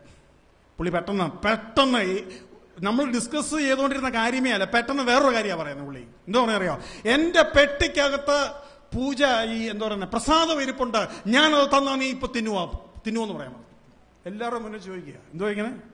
എന്റെ പെട്ടിക്കകത്ത് പ്രസാദം ഇരിപ്പുണ്ട്, ഞാനത് തന്നാൽ നീ തിന്നുമോ? എന്ന് വെച്ചാൽ തിന്നത്തില്ലെന്ന് പറഞ്ഞാൽ എന്തോ സംഭവിക്കും? നിന്റെ സാധനം അറപ്പാ വെറുപ്പാന്ന് ഞാൻ പറയുന്നത് തുല്യമാവും. അവരെല്ലാം കൂടെ എന്നെ ശരിയാക്കും. ഞാൻ ദൈവത്തോട് ഒരു നിമിഷം പ്രാർത്ഥിച്ചിട്ട് ഉത്തരം ഇങ്ങനെ പറഞ്ഞു, നിങ്ങൾക്ക് മനസ്സിലാകാഞ്ഞിട്ടാ. ഞാൻ നിങ്ങളുടെ വീട്ടിൽ വന്നാൽ നിങ്ങളുടെ ഭാര്യ എനിക്കൊരു നല്ല ചായ ഉണ്ടാക്കി തരും, അതിന് നിങ്ങൾക്ക് വിരോധമുണ്ടോ? ഇല്ല. പക്ഷെ നിങ്ങൾക്കുള്ള ആ ഭാര്യയുടെ ഹൃദയത്തിലെ സ്ഥാനമോ,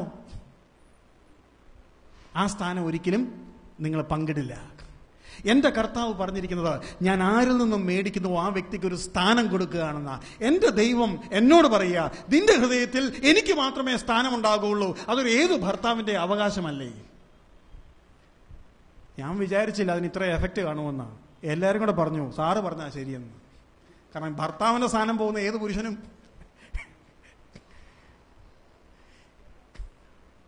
ഈ അഹശ്വേരോശ് രാജാവിന്റെ ഭാര്യ വസ്തിക്കെതിരായിട്ട് എല്ലാവരും കൂടെ കൂടിയതെന്ന് വേണമെന്നറിയാമോ? ഈ കൂടിയവരൊക്കെ ഭർത്താക്കന്മാരായിരുന്നു.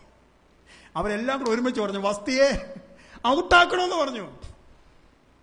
എനിക്ക് പ്രിയമുള്ളവരെ, അവൻ ആത്മമണവാളനാ, അവന് നഷ്ടമുണ്ട്. അപ്പോൾ നിയമിച്ചിരിക്കുന്നു. എന്തിനു നിയമിച്ചിരിക്കുന്നു?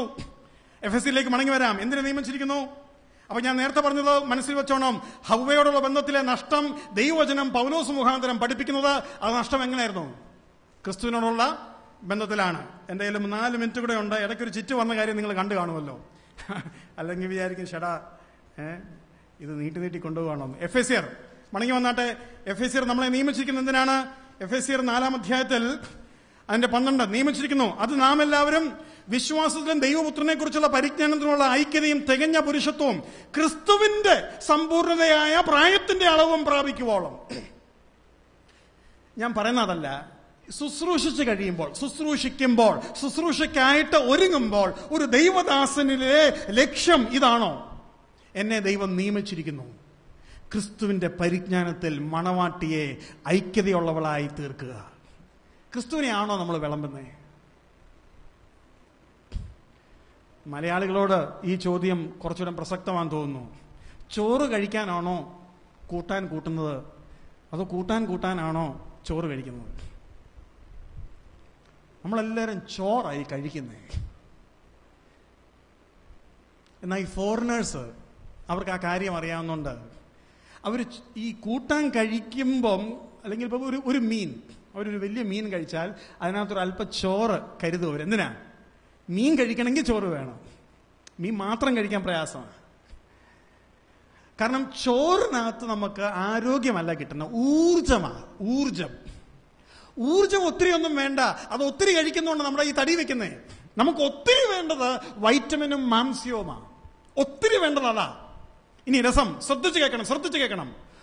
ഊർജം ശരീരം സ്റ്റോർ ചെയ്യും, മാംസ്യം സ്റ്റോർ ചെയ്യത്തില്ല, വൈറ്റമിൻ സ്റ്റോർ ചെയ്യത്തില്ല. അത് എന്നും വേണം, ഊർജം എന്നും വേണ്ട. അപ്പൊ ഊർജം കുറച്ചു മതി. ഇഷ്ടം പോലെ നമ്മുടെ ശരീരത്തിൽ കൊഴുപ്പായിട്ട് വെച്ചിട്ടുണ്ട്. ഊർജം സ്റ്റോർ ചെയ്യും, മറ്റൊന്നും സ്റ്റോർ ചെയ്യത്തില്ല. മാംസ്യം സ്റ്റോർ ചെയ്യത്തില്ല, എന്നും വേണം. കുറച്ചു മതി. പക്ഷേ ഇനി അറിയാൻ മേലാത്ത വേറൊരു കാര്യം പറയാം. 1 മണിക്കൂറിൽ 8 ഗ്രാം പ്രോട്ടീൻ മാത്രമേ ബോഡിക്ക് അബ്സോർബ് ചെയ്യാൻ പറ്റത്തുള്ളൂ. ഒറ്റ അടിക്ക് ഒത്തിരി കഴിക്കണ്ടെന്ന്. എത്ര കഴിച്ചാലും 1 മണിക്കൂറിൽ 8 ഗ്രാം പ്രോട്ടീൻ മാത്രമേ ബോഡിക്ക് അബ്സോർബ് ചെയ്യാൻ പറ്റത്തുള്ളൂ. ബാക്കി ഡൈജസ്റ്റ് ചെയ്ത് തള്ളിക്കളയും, അത് വേറെ കാര്യം. അതുകൊണ്ട് ഡോക്ടേഴ്സ്, അറിവുള്ളവർ പറയുന്നത് 5 മുതൽ 6 നേരം കഴിക്കണം. പക്ഷെ നിങ്ങൾ ഈ 3 നേരം കഴിക്കുന്ന അത്രയും പോലും 6 നേരം കഴിക്കേണ്ട ആവശ്യമില്ല കേട്ടോ.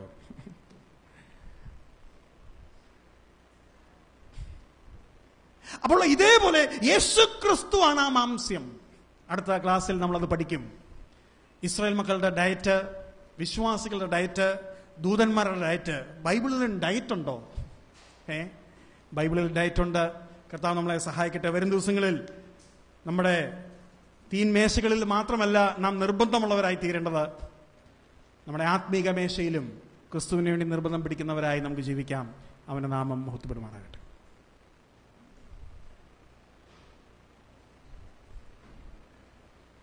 ഒരു ചെറിയ ക്രമീകരണം, വ്യത്യാസം വരുത്തിയിട്ടുണ്ട്. ഇതിൻ്റെ നിർബന്ധരായി തീർന്നിരിക്കുക. അത് ഇന്നത്തെ ഇപ്പോൾ കർത്താവിൻ്റെ ദാസന് ഒരു 3 മണിക്ക് നാട്ടിലേക്ക് കടന്നു പോകണം. അതുകൊണ്ട് ഇവിടുന്ന് കോഴിക്കോട് ട്രെയിനിൻ്റെ സമയത്ത് എത്തേണ്ടതായിട്ടുണ്ട്. ആകയാൽ അടുത്ത ക്ലാസ് 2 മണിക്ക് തുടങ്ങി 3 മണിയോടുകൂടെ അവസാനിപ്പിക്കുന്നതാണ്. 3 മണിക്ക് ശേഷം അദ്ദേഹം കോഴിക്കോടെ കടന്നു പോകുന്നതാണ്. അതുകൊണ്ട് ഇപ്പം ഭക്ഷണത്തിന് ശേഷം കൃത്യം 2 മണിക്ക് തന്നെ ക്ലാസ് ആരംഭിക്കും. അതിനുള്ള ക്രമീകരണം ചെയ്തിട്ടുണ്ട്. രണ്ടാമത്തെ വ്യത്യാസം, 5 മണി എന്നുള്ളതാണ് ഇന്നലെ അനൗൺസ് ചെയ്തത്. എന്നാൽ പലർക്കും പല സ്ഥലങ്ങളിലേക്കും ദൂരെ കടന്നു പോകേണ്ടതായിട്ടുള്ളതുകൊണ്ട് 4 മണിയോടുകൂടെ ഇന്ന് ക്ലാസ് അവസാനിക്കുന്നു. നമുക്ക് ഇവിടുന്ന് പിരിഞ്ഞു പോകാവുന്നതാണ്. 3 മണി മുതൽ 4 മണി വരെ കർത്തദാസൻ ജോയ് ടി മാത്യു ആണ് ക്ലാസ് എടുക്കുന്ന അവസാനത്തെ സെക്ഷൻ. അതുകൊണ്ട് ഇന്നത്തെ പ്രോഗ്രാം 4 മണിയോടുകൂടെ അവസാനിക്കുന്നതാണ്. ഇപ്പോൾ നാം ഭക്ഷണത്തിനായി പിരിയുന്നു. കൃത്യം 2 മണിക്ക് തന്നെ പാട്ടോടുകൂടെ നമ്മുടെ ക്ലാസ് ആരംഭിക്കുന്നതാണ്. ഈ സെക്ഷൻ പ്രാർത്ഥിച്ച് അവസാനിപ്പിക്കേണ്ടതിനായിട്ട് ജനാർദ്ദനൻ മാസ്റ്ററെ ക്ഷണിക്കുന്നു. ചുരുക്കമായി പ്രാർത്ഥിച്ച് ഈ സെക്ഷൻ അവസാനിപ്പിക്കുന്നതാണ്. ജനധർമ്മ മുമ്പോട്ട് കടന്നത്.